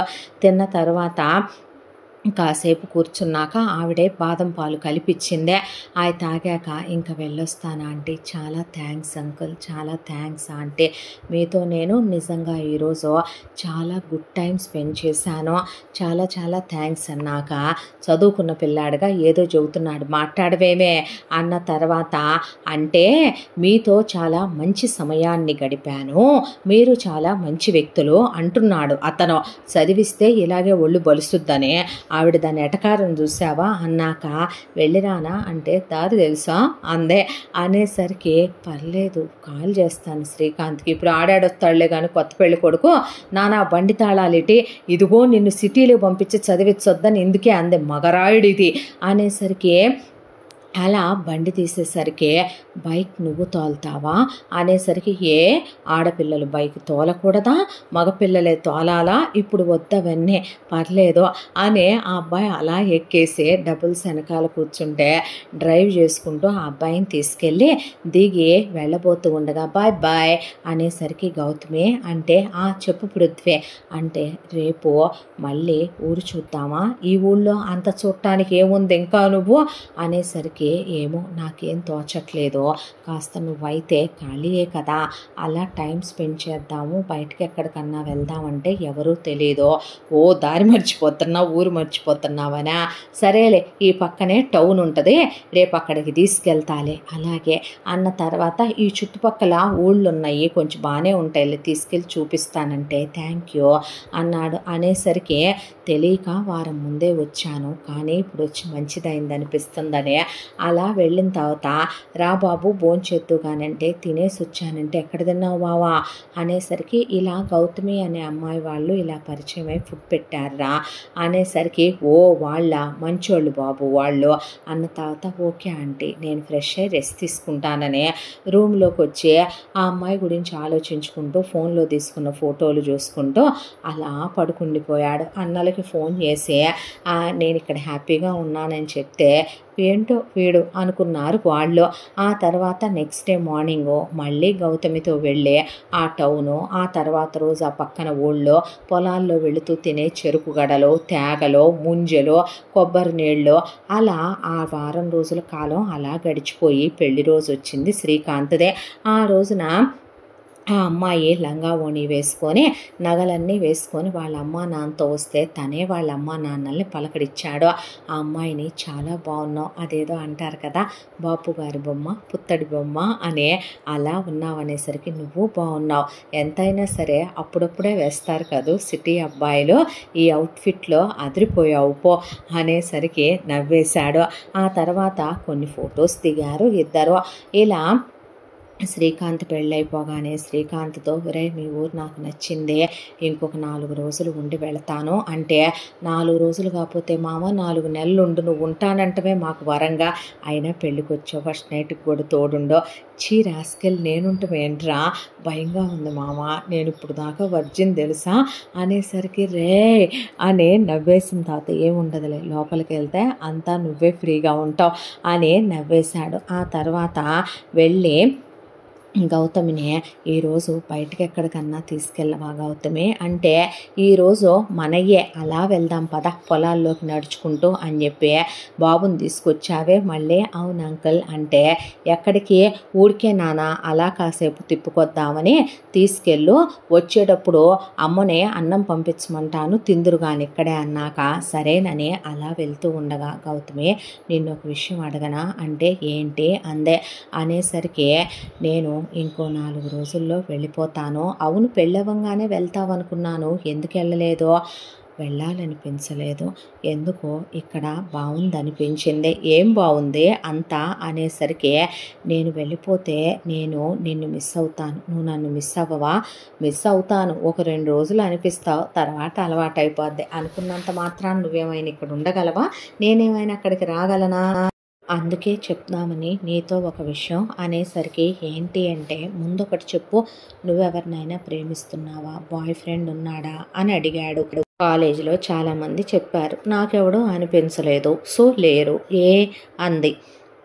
కానీ నా గురించి నా ఫ్యామిలీ గురించి నీకు చెప్పాలి, తన ఫ్యామిలీ గురించి, తన ఫ్యామిలీలో ఉన్న పర్సన్స్ గురించి, వాళ్ళ క్యారెక్టర్ల గురించి, తాను ఇలా శ్రావ్యని ప్రేమించానని, ఇలా జరిగిందని మొత్తం చెప్పుకొచ్చేసరికి ఆ అమ్మాయే అలా నుంచొని ఇదంతా నాకెందుకు చెప్తున్నావు అనేసరికి పెళ్లి చేసుకుందామా అని అడిగాడు. ఏంటి అనేసరికి నిజం చెప్పనా, శ్రావ్య విషయం జరిగిన తర్వాత నేను మూవ్ ఆన్ అవ్వలేను అనుకున్నాను. కానీ ఇక్కడికి వచ్చిన తర్వాత నాకు నువ్వు నచ్చావు, మీ ఫ్యామిలీ నచ్చిందే. అసలు పెళ్ళి వారం ముందే నేను ఎందుకు వచ్చానో నాకు తెలియదు. శుభలేఖ కూడా చూడకుండా ఏదో కాస్త పెళ్ళికి వచ్చి రిలాక్స్ అయ్యి అబ్రాడ్ వెళ్దాము, కొన్ని రోజులు తర్వాత ఎటు మా బిజినెస్సే చూసుకోవాలి అనుకున్నాను. కానీ ఇక్కడికి వచ్చాక నీకు స్టిక్ ఆన్ అయిపోయి వెళ్ళలేకపోయాను. ఐ లవ్ యూ గౌతమి అని మోకాళ్ళ మీద కూర్చునేసరికి పిచ్చి పట్టిందా, లే ముందు నువ్వు, ఏంటిది పెళ్ళికని వచ్చి వారం రోజుల్లో ప్రేమేంటి అనేసరికి ఒక్క రోజులో అమ్మాయి అబ్బాయి పెళ్లి చూపులు చూసుకొని శ్రీకాంత్ వాళ్ళు పెళ్లి చేసేసుకోలేదా? అలా అనుకుంటే మీ అమ్మ మా అమ్మ నాన్నలది అరేంజ్డ్ మ్యారేజ్ అయి పెళ్లి చేసుకొని హ్యాపీగా లేరా? ప్రేమ ముఖ్యం. నేను చాలా మంచోడిని, నా క్యారెక్టర్ ఇదే. నాకెవరిని తిట్టడం, కొట్టడం, అరవటం చేత కాదు. పెళ్ళైన తర్వాత అయినా నువ్వు చెప్పినట్టే నేను వింటాను. నువ్వు ఎలా ఉండమంటే అలాగే ఉంటాను. నేను చాలా బాగా చూసుకుంటాను. కలిసి ఉందామంటే మా ఫ్యామిలీతో పాటు ఉందాం. నీకు ఇష్టం లేదన్నా నేను వేరు కాపురం పెట్టుకున్నా నిన్ను దెప్పే రకాన్ని కూడా కాదు. నిన్ను గుండెల్లో పెట్టుకొని చూసుకుంటాను. నువ్వు వెళ్ళమంటే డాడీ బిజినెస్కి వెళ్తా, లేదంటే నేను పెద్ద కాలేజీలోనే చదువుకున్నాను. నేను విడిగా బిజినెస్ పెట్టుకోగలను, నా ప్రాపర్టీలో షేర్ తెచ్చుకొని.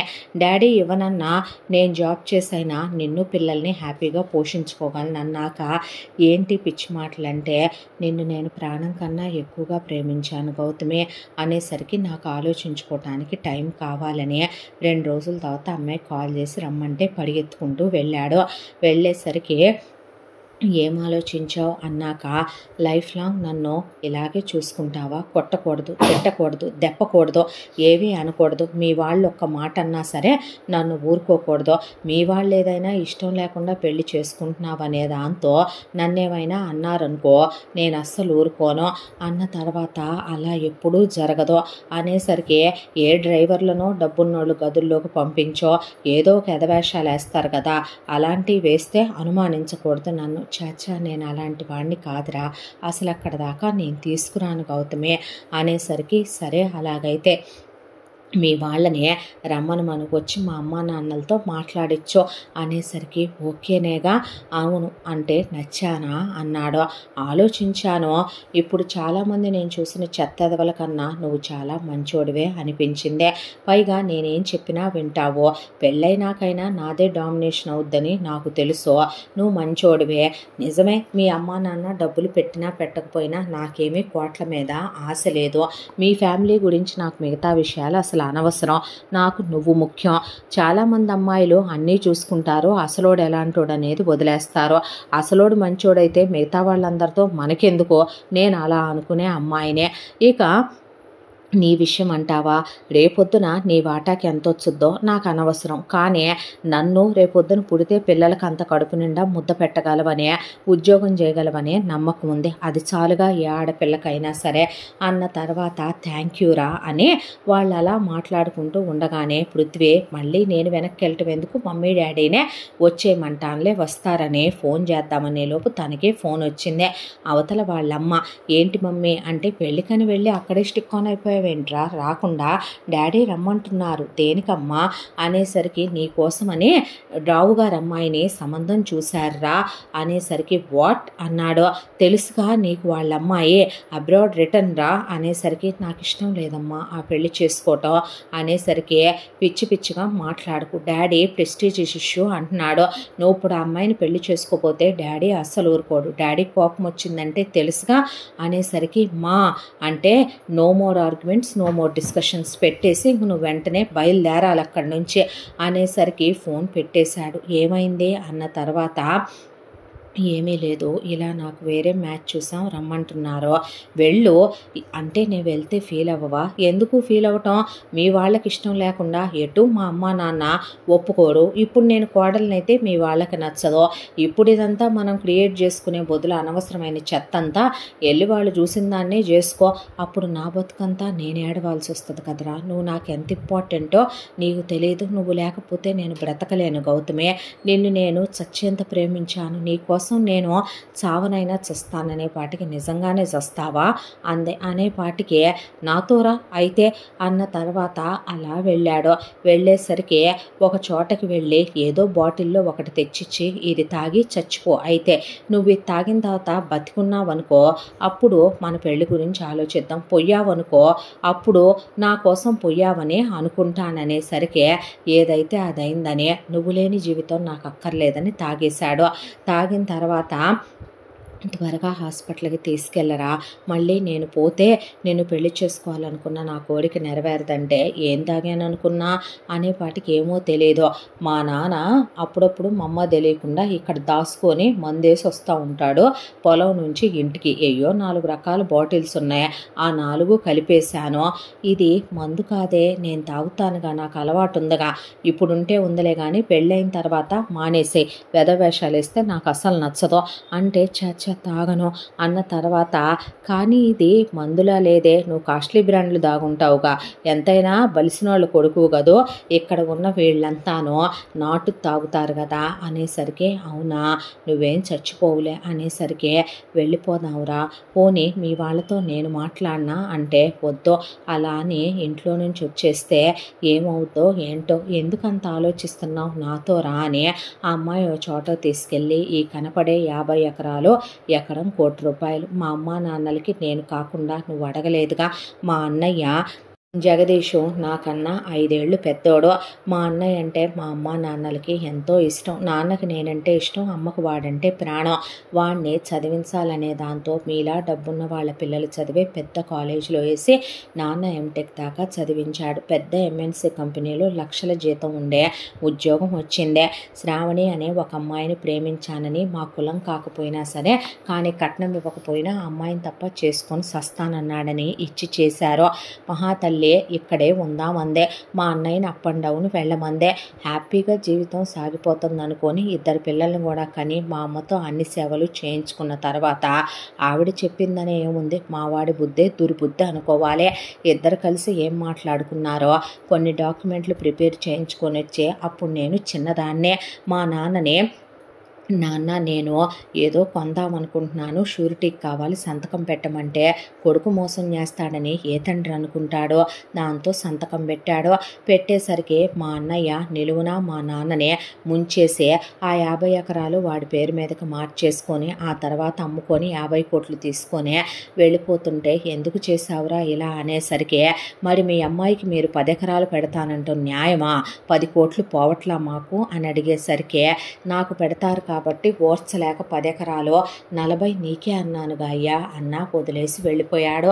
ఆ తర్వాత ఊళ్ళో వాళ్ళందరి ముందు మా నాన్నకి ఎంతో అవమానం, ఎలా బ్రతికించుకురావాలో అర్థం కాలేదు, ఇక ఇంట్లో ఉండటానికి 25 ఆవులు 25 గేదెలు ఉన్నాయి, అవి పెట్టి బతకటం అంటే రేపు నేను ఆడపిల్లని కదా, నాకు ఉన్నాయి, మా అమ్మకి పెట్టిన ఒక 100 తులాలు మా నాయనమ్మ ఇచ్చింది, అమ్మమ్మ ఇచ్చింది, ఇంకో 200 తులాలు బంగారం, మా అమ్మ అవేమీ ఆలోచించలేదు, మా అమ్మకు ఒకానొక రోజు మా వాళ్ళు ఒక 5 ఎకరాల పొలం ఇచ్చారు, ఆ 5 ఎకరాల పొలం అక్కడ అమ్మేసి మా నాన్న ఈ ఊళ్ళో కొన్నాడు, కొంటే మా నాన్నకు ఒక 7 ఎకరాల పొలం వచ్చింది ఇక్కడ ఈ రేటుకి, కొన్న తర్వాత మా నాన్న కొనేది తెలివైన వాడు, రోడ్డు పక్కన పెట్టి కొన్నాడు, కొని ఆ 2 ఎకరాలు పక్కన విడిగా కొన్నాడు, కొని మా నాన్నే సాగు చేస్తున్నాడు, ఇలా జీవితం గడిచిపోతుంది, కానీ ఇప్పుడు నీలాంటి డబ్బున్న అబ్బాయిని నేను చేసుకుంటే నిన్ను వల్లో వేసుకున్నాను అంటారేమో నన్ను అనేసరికి, ఎవరో ఏదో అంటారని నువ్వు ఆలోచిస్తావా చెప్పు, నువ్వంటే నాకు ప్రాణం అని చచ్చేంత ఇదిగా ఉన్నాను నీ కోసం నేను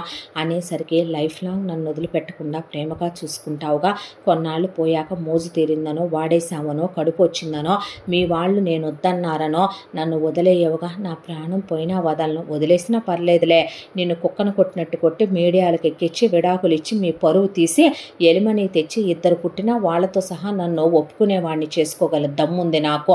నేనేమంత భయపడే రకాన్నేమీ కాదు.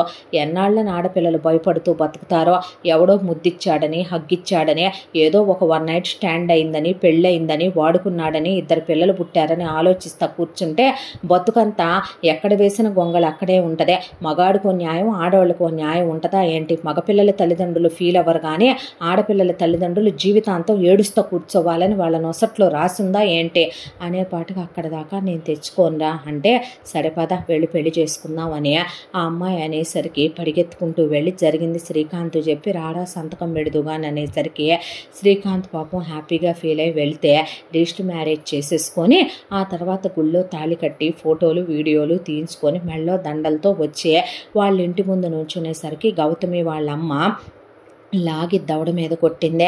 కొట్టేసరికి అమ్మ అనేసరికి వాళ్ళ నాన్న ఏం పని బాబు ఇదే, ఇంట్లో పిల్లాళ్ళ చూసావనా ఇలా చేసావంటే అంకుల్ మా ఇంట్లో వాళ్ళు ఇలా నా కోసం పెళ్లి సంబంధం చూస్తున్నానన్నారు, తను వదిలి నేను ఉండలేక ఇలా చేశాను అంటే మీ వాళ్ళకి ఇష్టం లేకుండా చేసుకున్నావా అయ్యా, ఇప్పుడు ఇది సుఖపడుద్దా, వెళ్ళాక మీ వాళ్ళు బతకనిస్తారా బాబు, వాళ్ళకంత సీన్ లేదా అంటే నేను పెళ్లి చేసుకోకపోతేనే నన్ను వేధించుకు తింటారు, చేసుకున్నాక వాళ్ళేం చెయ్యరో నేను చూసుకుంటాను తన్ని, ప్లీజ్ ఐఎమ్ సారీ, ఏదైనా ఉంటే నన్ను అనండి తను అనొద్దనేసరికి ఆవిడ 2వ దెబ్బ వేయబోతుంటే అడ్డం వచ్చి ఆ దెబ్బ పృథ్వీ తినేసరికి ఆవిడ చెయ్యి ముడుచుకొని వెనక్కి తగ్గిందే. ఆయన చేసుకున్నారుగా బాబు, మీ వాళ్ళు రానివ్వనప్పుడు మేము రానివ్వలేమో, ముందు వాళ్ళకి చెప్పి వాళ్ళు ఏమంటారో మీరు అక్కడ ఉంటవే న్యాయం, కష్టమో నిష్ఠూరమో నిన్నది తెగిచ్చి చేసుకుంది కాబట్టి అన్న అలా చేసిపోతే చెల్లి ఇలా చేసింది కదా తీసుకొని వెళ్ళయ్యా, అప్పుడు కానీ అమ్మా నాన్నల విలువ తెలియదులే దేనికంటే, అమ్మా నాన్న నేను చెప్పేది వినండి అంటే నోరు ముయ్యని వాళ్ళు లోపలికి వెళ్ళి తలుపులేసుకొని బాధపడుతూ ఉండగా అలాగే మాట్లాడతారులే పద వెళదాం, ఇక్కడ సీన్ అయిపోయిందిగా, మీ ఇంటికి కూడా వెళ్ళి 4 అక్షింతలు వేయించుకొని అక్కడ ఉండి మన ఇద్దరం హ్యాపీగా ఉండి నువ్వు నన్ను సంతోషంగా చూసుకొని నా కడుపున ఒక కాయ కాసాక వచ్చో 10 సార్లు సారీ చెప్పి కాళ్ళు పట్టుకుంటే అమ్మా నాన్నలుగా మనవన్నో మనవరాళ్ళనో ఒళ్ళో వేస్తే వాళ్లే మారతారుగా అంటే నిజమేరా తను చెప్పిన మాట. గంగాధర్ బాబాయ్ లలిత్ పిన్ని అంత సీరియస్ మనుషులేం కాదు అనేసరికి ఎవరు వాళ్ళు ముదరస్ట్ కూడా వాళ్ళ అమ్మ నాన్నరా అనేసరికి ఓ అత్తయ్య గారు మామయ్య గారి పేరు అదే అన్న తర్వాత గౌతమి నవ్వి వాళ్ళ కూతుర్ని లేపుకెళ్ళి పెళ్లి చేసుకొని వాళ్ళ పేర్లు తెలియదంట నీ ఫ్రెండ్కి ఎన్నావన్నయ్య అనేసరికి వీళ్ళిద్దరిని బస్ ఎక్కించి జాగ్రత్త అని చెప్పాడు శ్రీకాంత్, బాగా చూసుకుంటాడమ్మా వాడు చాలా మంచోడు అన్నాక ఆ తర్వాత వీళ్ళు సిటీకి వచ్చారు. వచ్చిన తర్వాత వచ్చి మళ్ళీ ఇక్కడ గుమ్మం ముందు నుంచునేసరికి ఇంట్లో వాళ్ళంతా మళ్ళీ ఇక్కడ వరుసగా నుంచున్నారు.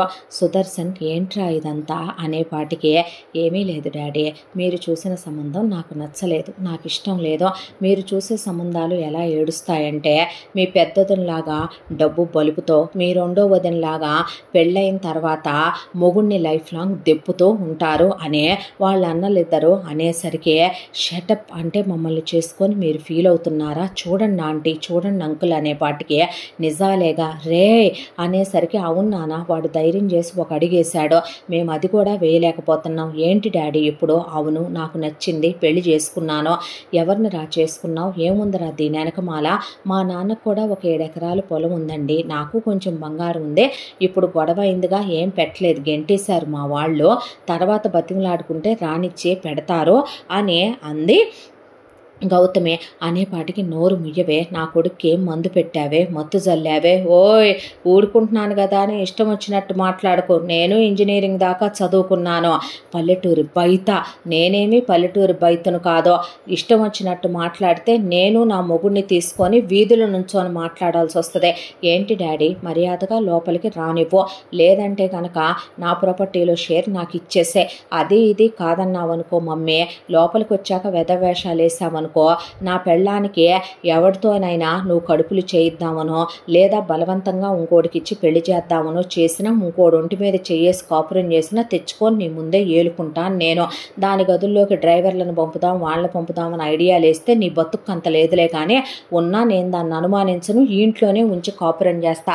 దాన్ని కొడదాం తిడదాం అనుకుంటే మాత్రం నేను మీడియాకి ఎక్కుతా, కోర్టుకి ఎక్కుతా, రోడ్డుకి ఎక్కుతా, మీ పరువు తీస్తా, నేను అన్నయ్యలాగా కాదు అనేపాటికి చిచ్చి బరి తెగిచ్చేస్తావు నువ్వు అన్నారు వదనలో. అవునులే, మొగుళ్ళు ఇంట్లో ఉండంగానే మొగుళ్ళతో చేయించుకోవటానికి నామూషీలయ్యి 24 గంటలు మొగుళ్ళని దెప్పుతూ కూర్చునేటట్టు కాదులే నేను తెచ్చుకున్నదే.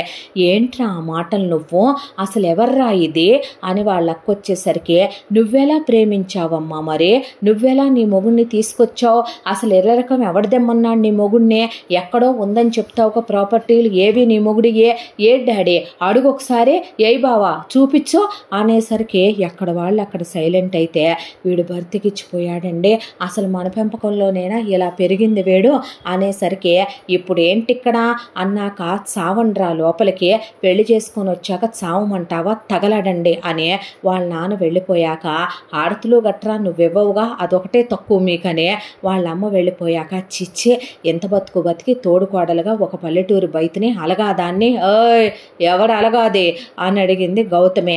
మాకు ఒక కులం బాగానే ఏడిసింది, ఎవరి కులం ఆడికి గొప్ప అనేసరికి, చిచ్చి లో క్లాస్ మందా అనేపాటికి బావ ఏ క్లాసు చదువుగానిట్రా అనేసరికి వెళ్ళిపోయాక వాళ్ళ అన్నలో, మేం చేయలేని ధైర్యం వాడు చేశాడు డాడీ, ఎందుకు అలా ఉంటావు, నువ్వు ఇలాగే ఉన్నావంటే మేము కూడా మీ కోడళ్ళిద్దరికి విడాకులు ఇచ్చి మేము మీడియాకి ఎక్కుతాం, మాకు షేరిద్దుగానంటే, ఏం పుట్టిందిరా మీకు అని, సరేరా రా నాయన మీ ఆవిడ్ని తీసుకొని అన్నాక పనమ్మాయిని వెళ్ళి హారత్యాపో అనేపాటికి, అలాగే బాబు గారు మన పనివాళ్ళందరూ మన పార్టీ, అందరూ మంచోళ్లే అని హారతిచ్చి రండి అమ్మాయి గారు అన్నాక లోపలికి వచ్చింది గౌతమే.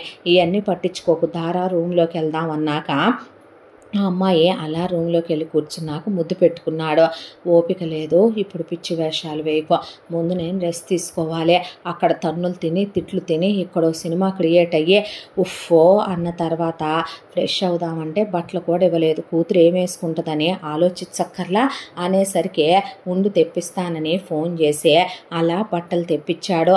ఈగో తీసుకోరా అన్నాక సరే అని అన్నలు పక్కకు పిలిచి, ఎలారా లవ్ స్టోరీ అనేపాటికి జరిగింది చెప్తే, అదృష్టవంతుడివే, బ్రేకప్ గురించి చెప్పావా, చెప్పానన్నా, తను తెప్పే రకం కాదులే, అవునులే నా బతుకులా అందరు బతుకు ఎందుకుంటుందే, అవునులే మీ వదినలాగా అందరూ డబ్బులు ఎందుకు లెక్క చూసుకుంటారు, నేను జాబ్ చేసినా చాలందన్నా, అంతేలేరా లక్కీ పర్సన్వి నువ్వు అని వాళ్ళన్నలు హనీమూన్కి వెళ్ళవో అంటే వెళ్తాలే అన్న తర్వాత నెక్స్ట్ డే, ఆ తర్వాత ఒక 2 రోజులు ఆ అమ్మాయి రెస్ట్ తీసుకున్నాక, ఇప్పుడు ఫ్రీగా ఉన్నావా, ఇప్పుడు ప్రశాంతంగా ఎనర్జెటిక్గా ఉన్నావా, ఏ అంటే హనీమూన్కి వెళ్దామని, ఇదేమీ తక్కువ లేదో అన్నాక ఆలోచిస్తుంటే, ఏంట్రా అంటే హనీమూన్ అయిపోయి శోభనాలు అయిపోయినాయి, వాడేశానని మోసు తీరిపోయిందని వదిలేయవుగా అనేసరికి దేవుడి మీద చెయ్యేసి, నాకు ఇంతవరకు పుట్టి బుద్ధరిగాక ఒకళ్ళకి సాయం చేయటమే తప్ప మోసం చేయటం చేత కాదు బంగారం, నేను వదిలేస్తే నేను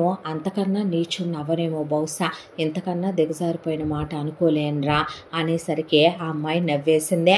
హనీమూన్కి వెళ్ళి చాలా హ్యాపీగా చాలా క్లోజ్గా 1 నెల రోజుల పాటు అమ్మ వాడు చూడవే ఎలా ఫోటోలు పెడుతున్నాడో, ఆంటీ చూసారా ఎక్కడెక్కడికి తీసుకెళ్ళాడో దాన్ని అనేసరికి ఆ అమ్మాయికి అవసరం లేని అన్నీ కొనిపెట్టే, ఎంత ఇష్టపడి పెళ్లి చేసుకున్నాడో, ఎంత ప్రేమించాడో ఆ అమ్మాయికి తెలిసేలాగా ప్రతి క్షణం ఆ అమ్మాయితో క్లోజ్ అవుతూ చాలా హ్యాపీగా ఉన్నారు ఇద్దరు.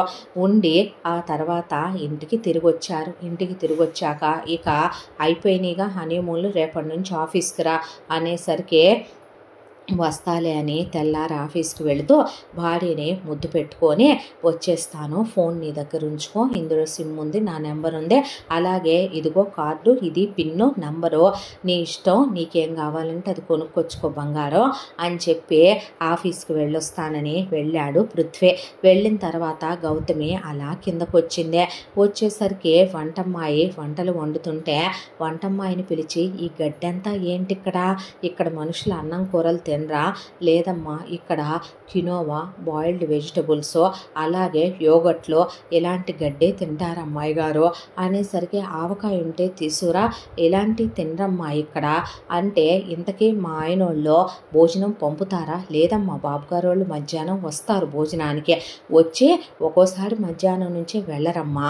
ఆల్మోస్ట్ నెలలో 15 రోజులు 20 రోజులు వెళ్ళరు, మిగతా టైము తప్పక వెళ్తారు మీటింగ్స్ ఉంటే, లేదంటే ఇంట్లో నుంచే కంప్యూటర్లో వర్కులు చేసుకుంటారన్నాక, అవునా అని ఆవకాయ అంటే ఆ మాటే ఇక్కడ ఎత్తకూడదమ్మా, పాపంగా అయ్యి అనేసరికి సరిపోయింది పో మంద అనే, ఇంట్లో నువ్వు నాతోరా అని ఒక పనమ్మాయినే సంచి తీసుకున్నామని వెంట పెట్టుకొని బయట కారు డ్రైవర్ ఉంటే వెళ్ళి ఆ తర్వాత మార్కెట్లో ఆగి మంచి మామిడికాయలు తీసుకొని, అలాగే ఆవు పిండి మెంతిపిండి కావలసినవన్నీ ఆవకాయకి తీసుకొచ్చి పెద్ద దబరాతి అనే కొట్టించుకొచ్చిన ముక్కలు అందులో పోసి నువ్వుల నూనె వేసి ఉప్పు కారాలు అన్నీ సరిచూసి అలా వెల్లుల్లిపాయలు దంచి వేసి ఆవకాయ కలిపితే ఘుమలాడే వాసన ఇల్లంతా వస్తూ ఉండేసరికి, ఏంటి ఈ అలగా పికిల్స్ అన్నీ ఇళ్లల్లో, ఈ విలేజ్ పికిల్స్ పచ్చళ్ళు తినేవాళ్ళు అలగా వాళ్ళ అంటే, నువ్వు అత్త అలా అనుకుంటే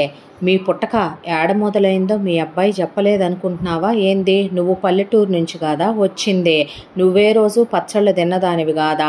యాషాలే మాకు యాషాలు, నా నోరు అసలే మంచిది కాదు. ఏమీ పొగరబోద్దానా? పెద్ద చిన్న లేకుండా అలాగే మాట్లాడతావా? మరి వెనకటికి ఎవతోనంట మేకలు కాసేదాన్ని రాజు చేసుకుంటే వంకర టెంకరగా ఉన్నాయి చింతకాయలు, ఏం కాయలు అందంట పల్లకి ఎక్కంగానే బోయిలతో. అలా ఉంది నీ యాషాలు. ఎవరి 4 ఫాదర్స్ అయినా, ఎవరి యాన్సిస్టర్స్ అయినా ఎక్కడి నుంచి బయలుదేరతారు? పల్లెటూళ్ళల్లో కాదా? రైతువారి పనులు చేసుకునే వాళ్ళు అలగా జనాల, నోటికి ఎంత వస్తే అంత వాగుతారు అనకూడదులే, కానీ ఏదో సిటీలకు వచ్చినంత మాత్రాన 4 రాళ్ళు సంపాదిస్తే గడ్డేమన్నా తింటున్నారా? తినేయన్నీ పండించేది రైతులు కాదు, వచ్చేది పల్లెటూళ్ళ నుంచి కాదా? యాషాలు ఒక్కొక్కళ్ళని యాషాలు.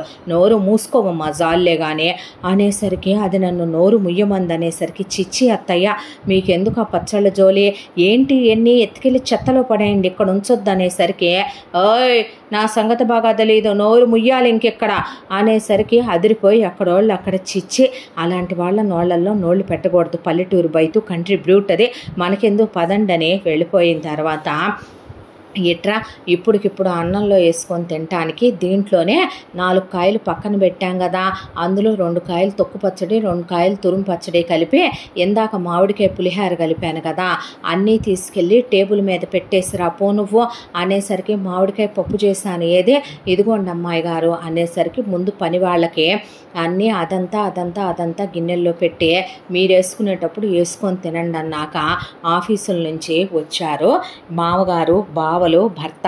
వచ్చేసరికి రెడీ అయి వచ్చాక ఆ అమ్మాయి అలా డిష్లన్నీ పెడితే గుమగుమలాడిపోతూ అలా మామిడికాయ పప్పు, మామిడికాయ పులిహోర, ఆ తర్వాత ఆ పక్కనే ఆ అమ్మాయి చేసిన వేడి బొబ్బట్లు, దాంతోపాటు కమ్మగా నోట్లోంచి నీళ్ళు వచ్చేలా ఆవకాయ పచ్చడి, తురుము పచ్చడి, తొక్కుడు పచ్చడి, అవన్నీ చూసి చిన్న ముక్కల ఆవకాయ కూడా కలిపాను అనేసరికి, అవునరా అని పృథ్వీ అలా కూర్చుంటే ఎంత పులిహోర పెట్టి నెయ్యి వేసి పక్కన వేడి అన్నం పెట్టి ఆవకాయ కలిపి వేసుకోండి బావలు అనేసరికి, తీసుకోబోతుంటే అన్నాడు వాళ్ళ నాన్న.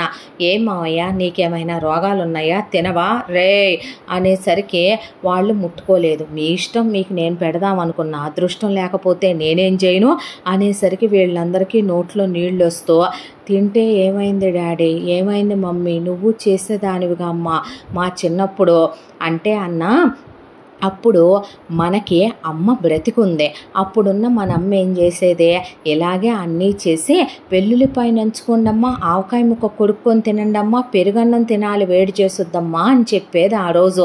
ఈరోజు మన అమ్మ చచ్చిపోయి మమ్మీ పుట్టింది కదా, కాబట్టి మనం ఇలా బాయిల్డ్ వెజిటబుల్స్, ఇలా మనం ఉప్పు కారం లేని చప్పిడి తిళ్ళు, ఇలా కినోవాలు ఇవన్నీ తింటూ అవన్నీ తినే రాత మనకి ఎప్పుడో పోయింది కదరా అనేసరికి, వాళ్ళ నాన్నకి నోట్లో నీళ్ళు ఊరుతున్నా అహంతో తెల్ల కోడళ్ళు, కూతురు, అల్లుడికి పిచ్చొచ్చేస్తుంది ఒకవైపున. అయినా తప్పక అదే తింటూ ఉండగా తింటే తినండి లేకపోతే లేదు అనే అంతంత కలిపి పెడితే పోతాడు అనేసరికి ఏమీ పోడు. ఎందుకు పోతాడు? నా మొగుడికి ఏమన్నా రోగాలా, మీలా మాకేమన్నా మాయ రోగాలా అనే కడుపు నిండా తిన్న తర్వాత ఆ అమ్మాయి పచ్చళ్ళన్నీ జాడీల్లో పెట్టి ఆ వండినవి సాయంత్రానికి ఉంటాయి మాకే అన్న తర్వాత వాళ్ళు వెళ్ళిపోయిన తర్వాత మొగుడు పెళ్ళాం అలా వాళ్ళు బయటికి వెళ్ళి సరదాగా గడిపొచ్చాక సాయంత్రానికి ఆ అమ్మాయి అంత నాటుకోడి పులుసు చేపల వేపుడు చేసి మొగుడికి అలా కలిపి పెడుతుంటే ఏమన్నా ఉందిరా అనే పృథ్వీ దిట్టంగా తిన్నాడు. ఇద్దరూ తిన్న తర్వాత పడగదిలోకి వెళ్ళాక వీళ్ళు అలా వాళ్ళ పడగదిలో ఏం జరుగుతుందా అనే అత్త కోడళ్ళు ముగ్గురు కలిసి అక్కడొక చెవి ఇద్దరేమో ఒక కిటికీ వైపు ఒకళ్ళేమో వెనకాల కిటికీ వైపు నుంచున్నారు. నుంచునేసరికి అబ్బా ఏంటి నువ్వు అంటే ఏంట్రా కొరకు చక్కలిగిలిగా ఉంది, నువ్వు కొరుకుతావేంటే, నువ్వు అలా కాదు ఇటు తిరుగు, అప్ప నా కాళ్ళు నొప్పులు బాబు పద్దాకు నువ్వు అనేసరికి పోనీ ఇలా అనేసరికి సరే అంటూ ఉండగా అవన్నీ విని వీళ్ళకి బుర్రంతా వేడెక్కిపోయి మొగుళ్ళు క్లోజ్ అయి సంవత్సరాలు అయిపోయిందనే విషయం అప్పుడు గుర్తొచ్చి ఇద్దరు మొగుళ్ళ గదిలోకి వెళ్ళి ముందు కల్పన ఆనంద్ని చెయ్యేసి ఇటు తిప్పింది. తిప్పిన తర్వాత క్లోజ్ అవ్వచ్చుగా అంటే అదేంటే డబ్బుల్ని కట్టలు పక్కన పెట్టుకొని పడుకుంటావుగా రోజు, పోనీ నేను చెయ్యేస్తే ఏం పనికి వస్తుంది నీకు, బాగా డబ్బున్నవాడెవడన్నా చెయ్యేస్తేనేగా నీకు ఇదవుద్ది, పిచ్చి మాటలు మాట్లాడకలాగా. అయ్యో ఎన్ని సంవత్సరాలు అయిపోయింది మన ఇద్దరి మధ్య అయి లేక, అయినా పక్కనోళ్ళు కాపురాలు చేసుకుంటుంటే గదులు బయట నుంచొని ఫీలింగ్స్ తెచ్చుకొని మీరు తెచ్చుకున్న ఫీలింగ్స్కి మిమ్మల్ని సాటిస్ఫై చేయడానికి మెయిల్ ప్రాస్టిట్యూట్ని కాదు మూసుకొని పడుకోమన్నాడు ఆనందం. ఇక రమ్య అభి గదిలోకి వెళ్ళి క్లోజ్ అవుదాంగా అనేసరికి నేనా, అంతకుముందు నేను ప్రేమించిన నా ఎక్స్తో నేను ఎలా క్లోజ్ అయ్యానో నీతో అలాగే అవుతా, ఓకేనా? నేను క్లోజ్ అయ్యేటప్పుడు మధ్యలో నీకు అది గుర్తొస్తుంది, నువ్వు నన్ను అంటావు అదేగా మన మధ్య జరిగి కొన్నేళ్లుగా మన ఇద్దరి మధ్య దూరంగా ఉంది, సిగ్గుండాలే, నాకన్నా వయసులో చిన్నోడు, ఆ అమ్మాయి నీకన్నా చిన్నదే, వాళ్ళ పడగదుల్లో విని వచ్చి సిగ్గు లేకుండా మొగుళ్ళ మీద పడి మోజు పట్టడానికి మూసుకొని పడుకో అన్నాడు అభి. దాంతో ఇద్దరు తమ్ముడిని చూసైనా నేర్చుకోవాలి వెధవ బ్రతుకులు అనేసరికి తమ్ముడు పెళ్ళాన్ని చూసి మీరు నేర్చుకోవాలి కుక్క బతుకులు అనేసి పడుకున్నాక ఇదంతా విన్న మదాలస వెళ్ళి సుదర్శన్ మీద చెయ్యేస్తే ఏంటి వెధవ వేషాలు అనేసరికి పడుకో అరవకుండా అన్నాడు. అనేసరికి తల్లో పూలు తీసి పక్కన విసిరేసి ఒకప్పుడు తనన్న మాటే మొగుడు సాయంకాలం పెందలాడి ఇంటికి వస్తే ఇప్పుడు నువ్వు రాపోతే నా మీద చెయ్యకపోతే ఏం మునిగిపోయిందయ్యా, అదేదో నువ్వు అక్కడే ఉండే సంపాదన ముఖ్యం మనకి, రూపాయలు ముఖ్యం మనకి, అదేదో ఆఫీసులోనే ఉండి ఏ టైం అయినా సరే సంపాదించు, వాళ్ళు అన్ని కోట్లు వెనకేశారు వీళ్ళు ఎన్ని కోట్లు వెనకేశారు అన్నమాట.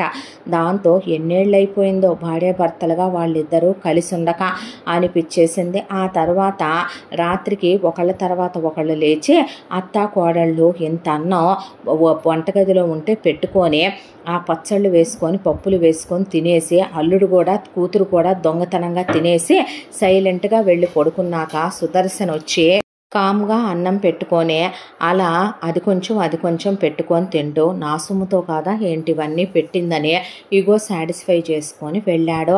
ఆ తర్వాత ఇలా అమ్మాయి నెక్స్ట్ డే చూసేసరికి ఇడ్లీలో ఆవకాయ వేయరా అనేసరికి లేదు అనేసింది.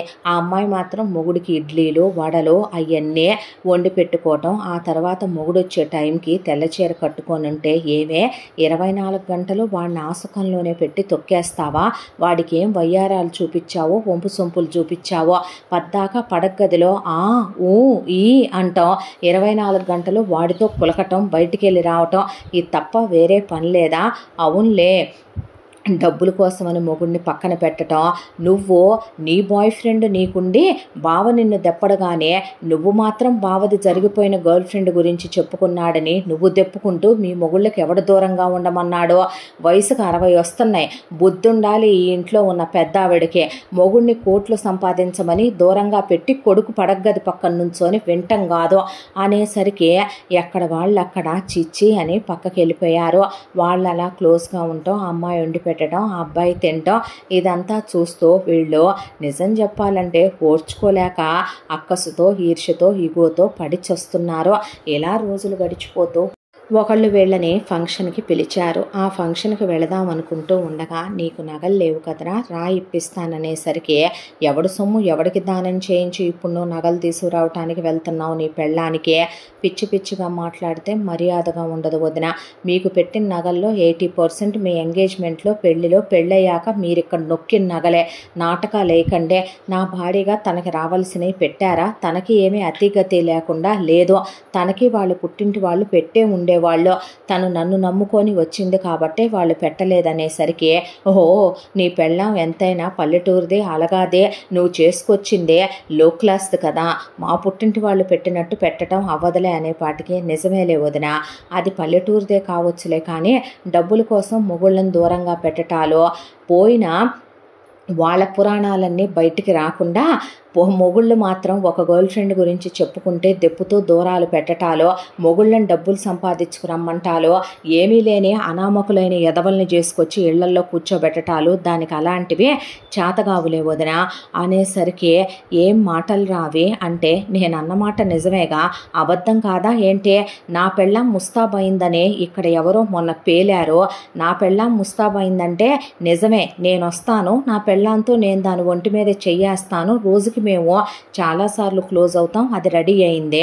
మరమ్మ డాడీ ఆఫీస్ నుంచి లేటుకు వస్తాడు, అన్నయ్యలు రారు, బావ రాడు, మరి మీ నలుగురు ఎవరి కోసం ముస్తాబవుతున్నారు మీకే తెలియాలి, ముఖ్యంగా వదినలిద్దరు అనేసి వెళ్ళేసరికి, అయ్యో ఎవడి కోసం ఏముందిరా, డబ్బు డబ్బు అంటదిగా, ఏ డబ్బున్నోడు దొరికాడో దీనికి అనేశాడు ఆనందం.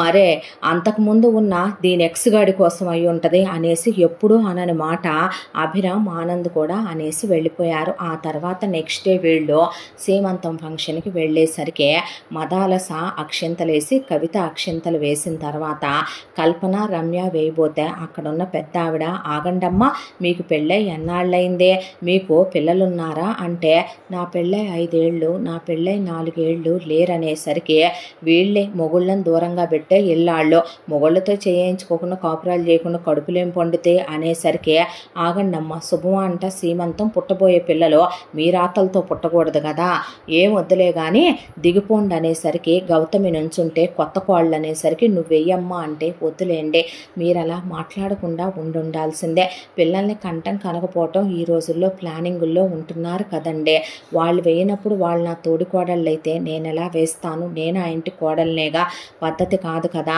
ఏం కాదమ్మా, నువ్వు ప్లానింగ్లో ఉన్నావన్నా 3 ఏళ్ళు 5 ఏళ్ళు తప్పు లేదు, వాళ్ళు ప్లానింగ్లో ఉన్నామని చెప్పారా, మొగుళ్ళతో కాపురాలు చేయకుండా మొగుళ్ళని దూరంగా పెట్టే ఇల్లాళ్ళు వీళ్ళు, ఎలాంటి వాళ్ళు అక్షింతలేస్తే ఎలాంటి రాతలు వస్తాయో అనేసరికి, అక్కడి నుంచి వస్తూ ఉండగా, చూసావత్తయ్య ఎలా అన్నారో అంటే, అనరా మరి, మీ మొగుళ్ళతో మీరు సరిగ్గా ఏడ్చి మీ కడుపు పండి పిల్లలు పుట్టుంటే ఎందుకని ఉంటారు అనేసేసరికి, నువ్వు అన్నావా అంటే, నేనేంటే ఎవరైనా అంటారు, మాకుండదా మనవాళ్ళు మనవరాళ్ళని ఎత్తుకోవాలని అనేసరికి, అలా నిలబడిపోయేసరికి, నన్నన్నారు, నన్నంటే పర్వాలేదులే కానీ నాదే ఉంది, మహా అయితే మా ఆయన కోసమే నేను ముస్తాబవుతాను, మరి మీరు ఇంత ముస్తాబవుతారు ఎవరి కోసం అనుకోవాలి, నా మొగుడు నేను ఒక్కరోజు ఒక మాట అనుకోము, మీ మొగుళ్ళు మీరు దూరంగా ఉండి ఇన్ని సంవత్సరాలు అయిపోయిందే, ఈరోజు అత్తయ్య కూడా అనేసింది పిల్లలు లేరనే, ఒక్క మాట చెప్పమంటారా అక్క, బావలు చాలా మంచోళ్ళు కాబట్టి ఆఫీసుల్లో మీ ఒంటి మీద చేయకుండా ఫైళ్ళతో కాపురం చేసుకుంటున్నారు,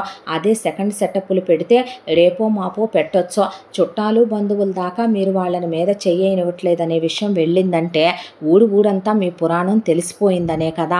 అయినా ఒక్క విషయం అక్క, నీకు పెళ్లికి ముందు ప్రేమాయణం ఉందే, పెద్ద బావ దెప్పకూడదు, నీకు ఉంది, రెండో బావ అసలు దెప్పకూడదు, కానీ మీరు దెప్పుతారో, మీకు డబ్బులు కావాలి, అలాంటప్పుడు డబ్బుల్నే పెళ్లి చేసుకొని ఉండాల్సింది, భర్తలకు ఎక్స్పెక్టేషన్స్ ఉంటాయి, ఆడదాని బతుకు పండేది డబ్బులు నగలు వేసుకొని బజార్లంట తిరిగి ఊరంతా చూపించొస్తే కాదో, మొగుడికి అందంగా కనపడాలి, మొగుడికి నచ్చేలా బ్రతకాలి, కడుపు నిండా తినాలి, కంటి నిండా నిద్రపోవాలి, కడుపారా పిల్లల్ని కనాలి, నలుగురితో కలిసి ఉండాలి, అలా లేని బ్రతుకెందుకో, ఏ వ్రతం నోమొచ్చినా మనవడికి చీరలు కట్టుకొని మురిసిపోవటానికి కాదు అవన్నీ పెట్టిందే, మన మొగుడు బాగుండాలని, ఆ మొగుడు బాగుండటం కోసం చేసే దాంట్లో ఆ మొగుళ్ళకే సంతోషాలు ఇవ్వలేని బతుకులో, ఏం బతుకులో, పైగా పక్కన వాళ్ళకి నగలు లేవు, చీరలు లేవు, అలగా వాళ్ళు పల్లెటూరు నుంచి వచ్చారని దెప్పుకోటాలు ఒకటే అనేసి ఆ అమ్మాయి వెళ్ళేసరికి చెంప చెళ్ళు అనిపించినట్టు అనిపించాయి ఆ మాటలో. దాంతో మొగుళ్ళ గదుల్లోకి వెళ్ళారు. వెళ్ళిన తర్వాత నిజమేననిపించింది. రియలైజ్ అయ్యారు. ఆ తర్వాత మొగుళ్ళనే ఐఎమ్ సారీ అన్నారు. అనేసరికి ఇప్పుడెందుకులే కొత్తగా ఈ నటనలన్నీ అనేసరికి నిజం చెప్తున్నాం అన్నారు. అనేసరికి వదిలేయండి ఇంకా అన్న తర్వాత నెక్స్ట్ డేకి గౌతమికి ఒక ఫోన్ వచ్చింది. పృథ్వీతో మా పిన్ని కూతురికి సీరియస్గా ఉందంట, బ్లడ్ గ్రూప్ కావాలంట, డెలివరీ అవుతుందంట, నేను వెళ్ళి బ్లడ్ ఇస్తాను, అమ్మా నాన్న వాళ్ళకి షుగర్లు ఉన్నాయిగా ఇవ్వటం కుదరదంట అంటే నేను వస్తానురా అన్నాడు. వద్దు నేను వెళ్ళొస్తానులే, అక్కడికి వెళ్ళాక వాళ్ళు ఏమన్నా అంటే నిన్ను నేను తీసుకోలేను, నువ్వనుకున్నా నేనే బాధపడతాను అని గౌతమి వెళ్ళింది. పంపించి ఐ మిస్ యూ అని ఆ అమ్మాయిని ఫోన్ చేయమని చెప్పి మరీ పంపుకున్నాడు పృథ్వీ. ఆ తరువాత నెక్స్ట్ డే కల్లా వీళ్ళక్క ఉన్నట్టుండి పత్రాలు తీసుకుని ఇంట్లో ఉన్న హాల్లో టేబుల్ మీద విసిరేసి ముగ్గురు తమ్ముళ్ళనే అలాగే తమ్ముళ్ళ పెళ్ళాలని అమ్మా నాన్నల్ని పిలిచి ఈ ఇల్లు నాది, మర్యాదగా మీరు బయటికి నడవండి, ఈ ఆస్తి మొత్తం నాది అని వాచ్మెన్ని ఇంట్లో నుంచి గెంటేయమంటే పిచ్చి పిచ్చిగా వాగితే పళ్ళు రాలిపోతాయి. ఏం వాగుతున్నావు అన్నాడు సుదర్శన్. అవును నాన్న, ఈ ఇంట్లో నీకు ఒక ఆఫీస్ రూమ్ ఉంటుంది, ఆ ఆఫీస్ రూమ్లో నువ్వు కూర్చొని ఉంటావో, ఉన్నప్పుడు నేను కానీ నీ కొడుకులు ముగ్గురు కానీ వస్తే వెనక ముందు ఆలోచించుకోకుండా గవర్నర్ సైన్లా నీ సైన్ పెడతావుగా, అలాగే నిన్న నువ్వు పత్రాల మీద సంతకం పెట్టావు, ఆస్తి నా పేరు మీదకు మారిపోయింది, ఇప్పుడు ఈ ఆస్తికి నేను హక్కుదారునే, నువ్వే ఇష్టపూర్వకంగా రాసావనేసరికి ఎందుకు చేసావక్క ఇంత దిగజారిపోయిన పని, నాన్న పాపిష్టిదానా, మగపిల్లలతో సమానంగా నీకు 25% పెడతానన్నాడు కదే అని మదాలస్ అడిగితే ఎవరికి కావాలి 25%? అసలు అమ్మ నన్ను కన్న తర్వాత దీనికి ఒళ్ళు బలిసి ఆయనతో చెయ్యించుకొని మీ ముగ్గురిని కందా ఏంట్రా, అసలు మీ ముగ్గురు పుట్టకపోతే ఆస్తి మొత్తం నాదే అయ్యుండేదిగా, నేను పుట్టిన తర్వాత చాలదని పెద్దోడిని కందే, పెద్దోడిని కన్నాక రెండో వాడిని కన్నాక ఆఖరి పంటంట అబార్షన్ చేయించుకోనని పృథ్వీగాడిని కందే, ఎంతమందిని కన్నాక నాకొచ్చేదంతా, అవును నా మొగుడికి ఏమీ లేదో, వాడు మన క్యాస్ట్ కూడా కాదో, వాడికి అమ్మా బాబులు లేని అనాథ కాబట్టే, మెరిట్ మీద చదువుకోవటానికి వచ్చాడు కాబట్టే, నా చెప్పు చేతల్లో చెప్పు కింద తేల్లా ఉంటాడు కాబట్టే, నా క్రైమ్ పార్ట్నర్ కాబట్టే, నాకు నచ్చాడు కాబట్టే అబద్ధాలు చెప్పి వాడిని పెళ్లి చేసుకొని ఇల్లరిక మల్లుడుగా తెచ్చి ఇంట్లో పెట్టి ఈ రోజు కోసం ఎదురు చూస్తూ కూర్చున్నాను. ఈరోజు ఈ టైం వచ్చింది, సంతకం పెట్టించుకున్నాను, మరీ కన్న తండ్రిగా నిన్ను బయటికి మెడపట్టి గెంటేలేను, వాచ్మెన్ గెంటి పడేరా అంటే మీరు ₹1 ఇచ్చినా ఆ పని నేను చేయలేను అమ్మాయి గారు, ఏంటి ఉప్పు తిన్నోడ్నే ఎలా చేస్తానండి అనేసరికి మర్యాదగా నడవండనే వాళ్ళని బయటికి గెంటి పడేసి నువ్వు బాగుపడతావా, ఒళ్ళు బలిసిందా ఏంటి నీకు అని కోడళ్ళు అడిగేసరికి మొగుళ్ళ చేత మీద చేయించుకొని పతివ్రతలో మొగుళ్ళని దూరంగా పెట్టి డబ్బులే కావాలనుకొని ఒకతే, మొగుడిని దూరంగా పెట్టేసి మొగుడి పాత గర్ల్ ఫ్రెండ్ల గురించి తెప్పుకునేది ఒకతే, మీరు కూడా మాట్లాడేవాళ్ళేనా గొడ్రాళ్ళారా పోండే బయటకని గెంటికి చేయించింది కవిత. అల్లుడి వైపు చూస్తే తల దించేసుకొని పెళ్ళాం వెనకాల నుంచున్నాడు. వాళ్ళు అలా రోడ్డు మీద నుంచునేసరికి ఏం బాధపడద్దు మావయ్య, కోర్టుకు వెళ్దాం, వదిలేసి ఊరుకుంటామా ఏంటి, ఇంట్లో సీసీ కెమెరాలు లేవా, రికార్డ్ అయి ఉండదా, అంతు తేలుద్దాం, వదిలేసి ఊరుకుంటామా, నా పుట్టిల్లు లేదనుకుంటున్నారా, నా తల్లి తండ్రులు కోటీశ్వర్లో, మా నాన్నది గవర్నమెంట్ ఉద్యోగం, నాకైనా కట్నం కూడా ఇవ్వలేదుగా, మీరేమీ టెన్షన్ పడొద్దు, పదండి వెళదామని పెద్ద కోడలు కల్పన వాళ్ళ పుట్టింటి దగ్గరికి వెళ్ళేసరికి ఈ అమ్మాయి లోపలికి వెళ్ళేసరికి గేట్లు మూసుకుపోయినాయి. అదేంటమ్మా నన్ను లోపలికి రమ్మనమని గేట్లు మూసేయించావు, వాళ్ళందరినీ బయటే వదిలి వచ్చింది విడాకులు ఇవ్వటానికే కదే వాడికి, వాళ్ళందరూ ఎందుకు ఇస్తాను విడాకులు, నువ్వు నా కట్నం కూడా ఇవ్వలేదు కదమ్మా, రేపు ఎంతైనా నా మరిది స్మార్ట్ వర్క్ చేస్తాడు, మా మొగుళ్ళిద్దరూ వర్కులు చేస్తారు, నా మరిది నా భర్త ముగ్గురు కలిసి మళ్ళీ బిజినెస్ పెడతారు, మామయ్య ఉన్నాడు సంపాదిస్తారు అనేసరికి ఎవడిస్తానన్నాడు నీకు కట్నం అనేసరికి అదేంటమ్మా, అవును మొగుడితో కాపురం చేసి సక్రమంగా పిల్లల్ని కంటే ఆలోచిద్దాం అనుకున్నాము, అలాంటిది మొత్తం మా పేరు మీద ఉంది, నువ్వు కోర్టుకి వెళ్ళినా కూడా నీకు అర్ధనా పైసా రాదు, మీ నాన్న పేరు మీద ఏమైనా ఉందనుకుంటున్నావా ఏంటి, మీ నాన్న గవర్నమెంట్ ఉద్యోగస్తుడు కాబట్టి మొత్తం ప్రాబ్లం అవుతుందని నా పేరు మీద పెట్టుకున్నాను, మర్యాదగా వాడికి విడాకులు ఇచ్చి వచ్చేటట్టయితే లోపలికి రా, లేదంటే నడువు బయటకు అనేసరికి ఆయన్ని నేను వదులుకోలేనమ్మా, ఇప్పటికే ఆయన దృష్టిలో నేను చచ్చాను, ఇంకా నేను పాపాలు చెయ్యలేనమ్మా, రేపు వాళ్ళు బాగుపడే రోజే వస్తే నన్ను మీరు ఇంకొకడికి ఇచ్చి చేస్తే నిజంగానే నేను డబ్బు పిచ్చితో మదమెక్కి మొగుడిని వదిలేసిన ఆడదాన్ని అవుతాను, నాకు ఆయనే కావాలంటే గెంటేరా వాచ్మెన్ దీన్ని అనేసరికి వెళ్ళిపోండి అమ్మాయి గారని కల్పన వాళ్ళ వాచ్మెన్ వెళ్ళిపోమని డోర్లు మూసేసేసరికి ఎక్స్పెక్టెడేగా అన్నట్టు చూశాడు ఆనందం. నువ్వు అలా చూడకు అన్న తర్వాత అభిరామ్ చూస్తుంటే నువ్వు ముందే నన్ను ఏదో ఒకటి అనకనే రమ్య మా అమ్మ నాన్న అలా ఏమీ అనరని ఇంటికి తీసుకెళ్తే వాళ్ళ నాన్న రమ్మనమన్నాడు, ఇంట్లో ఉంచుకున్నారు. 2 రోజులు గడిచిపోయిందే. 3వ రోజుకి రమ్య వాళ్ళ చెల్లెలు మొగుడు వచ్చేసరికి వాళ్ళకు మర్యాదలు చేస్తూ వీళ్ళకి కాఫీ కూడా ఇవ్వకుండా వీళ్ళని అవమానిస్తోంది రమ్య వాళ్ళమ్మ. అమ్మ ఏం చేస్తున్నావు నువ్వు, ఎందుకమ్మా మా ఆయన పెద్దల్లుడైతే నువ్వు ఇలా బిహేవ్ చేస్తున్నావు, డబ్బులుంటేనే పెద్దల్లుడైనా విలువైనా, లేకపోతే మన ఇంట్లో పనోడికి నీ మొగుడికి తేడా ఏమీ లేదులే అనేసరికి అమ్మ అంటే ముయ్యవే నోరు, సిగ్గు లేకుండా పుట్టింటి మీదకి వచ్చి మందనేసుకొచ్చి మేపుతానికి ఇక్కడ పడి తినటానికి అంటే నా వాటా నాకు ఇచ్చే నాన్న అనేసరికి వాళ్ళ నాన్న పెట్టబోతుంటే నీ అమ్మ మొగుడిదని పెడతావురా మరి, నువ్వు పెట్టిందే నా కట్నం డబ్బులతో ఆ బారులో దవడ పగిలిపోద్దంది రమ్య వాళ్ళ అమ్మ. దాంతో రమ్య వాళ్ళ నాన్న అదిరిపోయేసరికి నాన్న సిగ్గు శరం మానాభిమానాలు ఉంటే మేము చదువుకున్నాం, ఉద్యోగాలు చేసైనా నిన్ను అమ్మని పోషిస్తాము, ఉంటే నువ్వు ఇక్కడే సావు, లేదంటే బయలుదేరితే బయలుదేరనేసరికి వాడికి విడాకులు ఇచ్చేసి ఉండవే ఇంకోటికి ఇచ్చి పెళ్లి చేస్తామంటే థూ అనే నా మొగుడే నాకు కావాలని చెప్పి రమ్య కూడా బయటకు వచ్చేసిందే. ఈలోపు గౌతమికి పృథ్వీ ఫోన్ చేస్తూ ఉంటే గౌతమి 2 రోజులుగా ఇక్కడున్నానని అమ్మా నాన్న కాళ్ళు పట్టుకున్నానని బ్రతిమలాడానని నువ్వు బాగా చూసుకుంటున్నావని చెప్పానని ఆయన నాతో మాట్లాడటం లేదని కొన్నాళ్ళకి మాట్లాడతారులే అనేసరికి ఆ రోజు వస్తున్నానని గౌతమి ఫోన్ చేసింది. పృథ్వీ జరిగిన విషయం అమ్మాయికి చెప్పలా, ఇంటికి వెళ్ళకరా ఇక్కడికి రా నేనే వచ్చి తీసుకొస్తానని ఒక చోటకు వచ్చి అందరు నుంచుంటే మీరేంటి ఎలా వచ్చారు, అందరు ఎలా నుంచున్నారు అనేసరికి ఇంట్లోంచి గెంటేస్తే ఎక్కడి నుంచి ఉంటామే మరి అనేసరికి ఎందుకు గెంటారు ఎవరు గెంటారు అందే. జరిగిన విషయం చెప్పాడు పృథ్వీ. అయ్యో మీరెందుకు ఇక్కడ ఉంటావు, పదండి మన ఇంటికి మనమే వెళదాం అనేసరికి ఎలా లాయర్కి ఫోన్ చేయి పృథ్వీ నువ్వు ముందు అన్న తర్వాత ఎందుకురా అంటే అన్నయ్య అది కంచు, అదేం చేసిందో నాకు తెలియదు డాడీ మమ్మీ అనేసరికి వీళ్ళందరూ ఇంటికి వెళ్తే లాయర్లు వచ్చారు.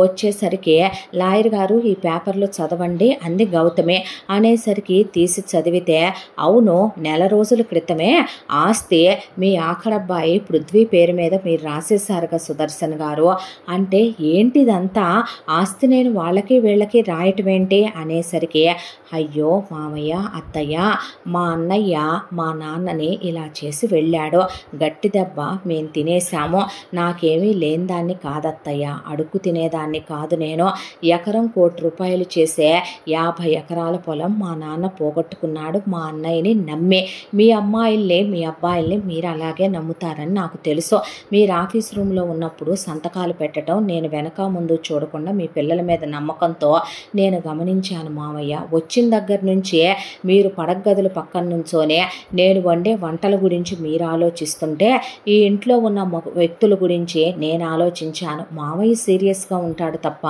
మనసులో ఏమీ ఉండదు, డబ్బు మదం అహంకారం గర్వం తప్ప, నీకు అంతే అత్తయ్య, తోడుకోడళ్ళిద్దరూ వాగుతారు తప్ప వాళ్ళకు మనుషుల్ని దోచుకునేంత లేదు, బావలు దేవుళ్ళు లాంటి వాళ్ళు, నాకు మీ అమ్మాయి మీద అల్లుడి మీదే అనుమానం వచ్చింది, మీ అల్లుడు చెప్పిందంతా డ్రామా అని మీ అమ్మాయి మీ అల్లుడు కలిసి డ్రామా ప్లే చేస్తున్నారని తెలిసి ఒకరోజు వీళ్ళు మాట్లాడుకునేటప్పుడు నేను విన్నా, వీళ్ళ ఆస్తి మీద కన్నేసి ఆస్తి మొత్తం ఒకరోజు చూసి కవిత రాయించుకుందాం అనుకుంటుందని నాకు తెలిసింది, ఆ విషయం నేను చెప్పినా మీరు నమ్మరు, నేను వీడియోలు తీసి చూపించినా కావాలనే మీ అమ్మాయి మీద మార్ఫింగ్ చేసి ఏఐ చేసి నిందలు వేశాను అంటారు, దాంతోనే ఆస్తి పేపర్లు మొత్తం ప్రిపేర్ చేయించుకొచ్చాను, ఒకరోజు పెద్ద బావ పృథ్వీని వెళ్ళి పింక్ ఫైల్లో మీతో సంతకం పెట్టించురమ్మంటే నేనే ఫైల్ మార్చేసి ఇంకో ఫైల్ పెట్టాను, నా మొగుడు ఇంకా తెలివైనోడు కదా వచ్చి నానా సైన్ చేయని మీ మీకు ఇచ్చేస్తే మీ కొడుకు వచ్చాడనే నమ్మకంతో మీరు సైన్లు చేస్తుంటే నా మొగుడు ప్రోవెర్బుల్ వైపు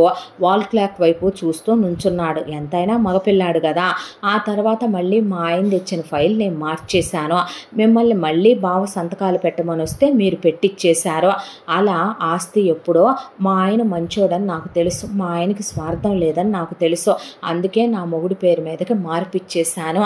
ఇప్పుడు ఆస్తి మీ అమ్మాయిది కాదో, మీరేమీ వీధిలో ఉండక్కర్లేదో అనేసరికి లేసి నుంచోనే మదాలస సుదర్శన్ కూతుర్ని అల్లుడిని దవడ పగలగొట్టి, నిన్ను నీ మొగుడిని ఎంత నమ్మామే, ఒరే చాతగాని వెధవా, నిన్ను అల్లుళ్ళలా చూసావురా, కొడుకులా చూస్తే మా కొడుకుల్ని మమ్మల్ని వీధిలోకి అది గెంటుతుంటే నువ్వు మెదలకుండా నుంచుంటావంట్రా, దాంతో క్రైమ్ పార్ట్నర్ అవుతావంట్రా అనే కూతుర్ని అల్లుడిని పిల్లతో సహా గెంటి పడేశారు బయటికి.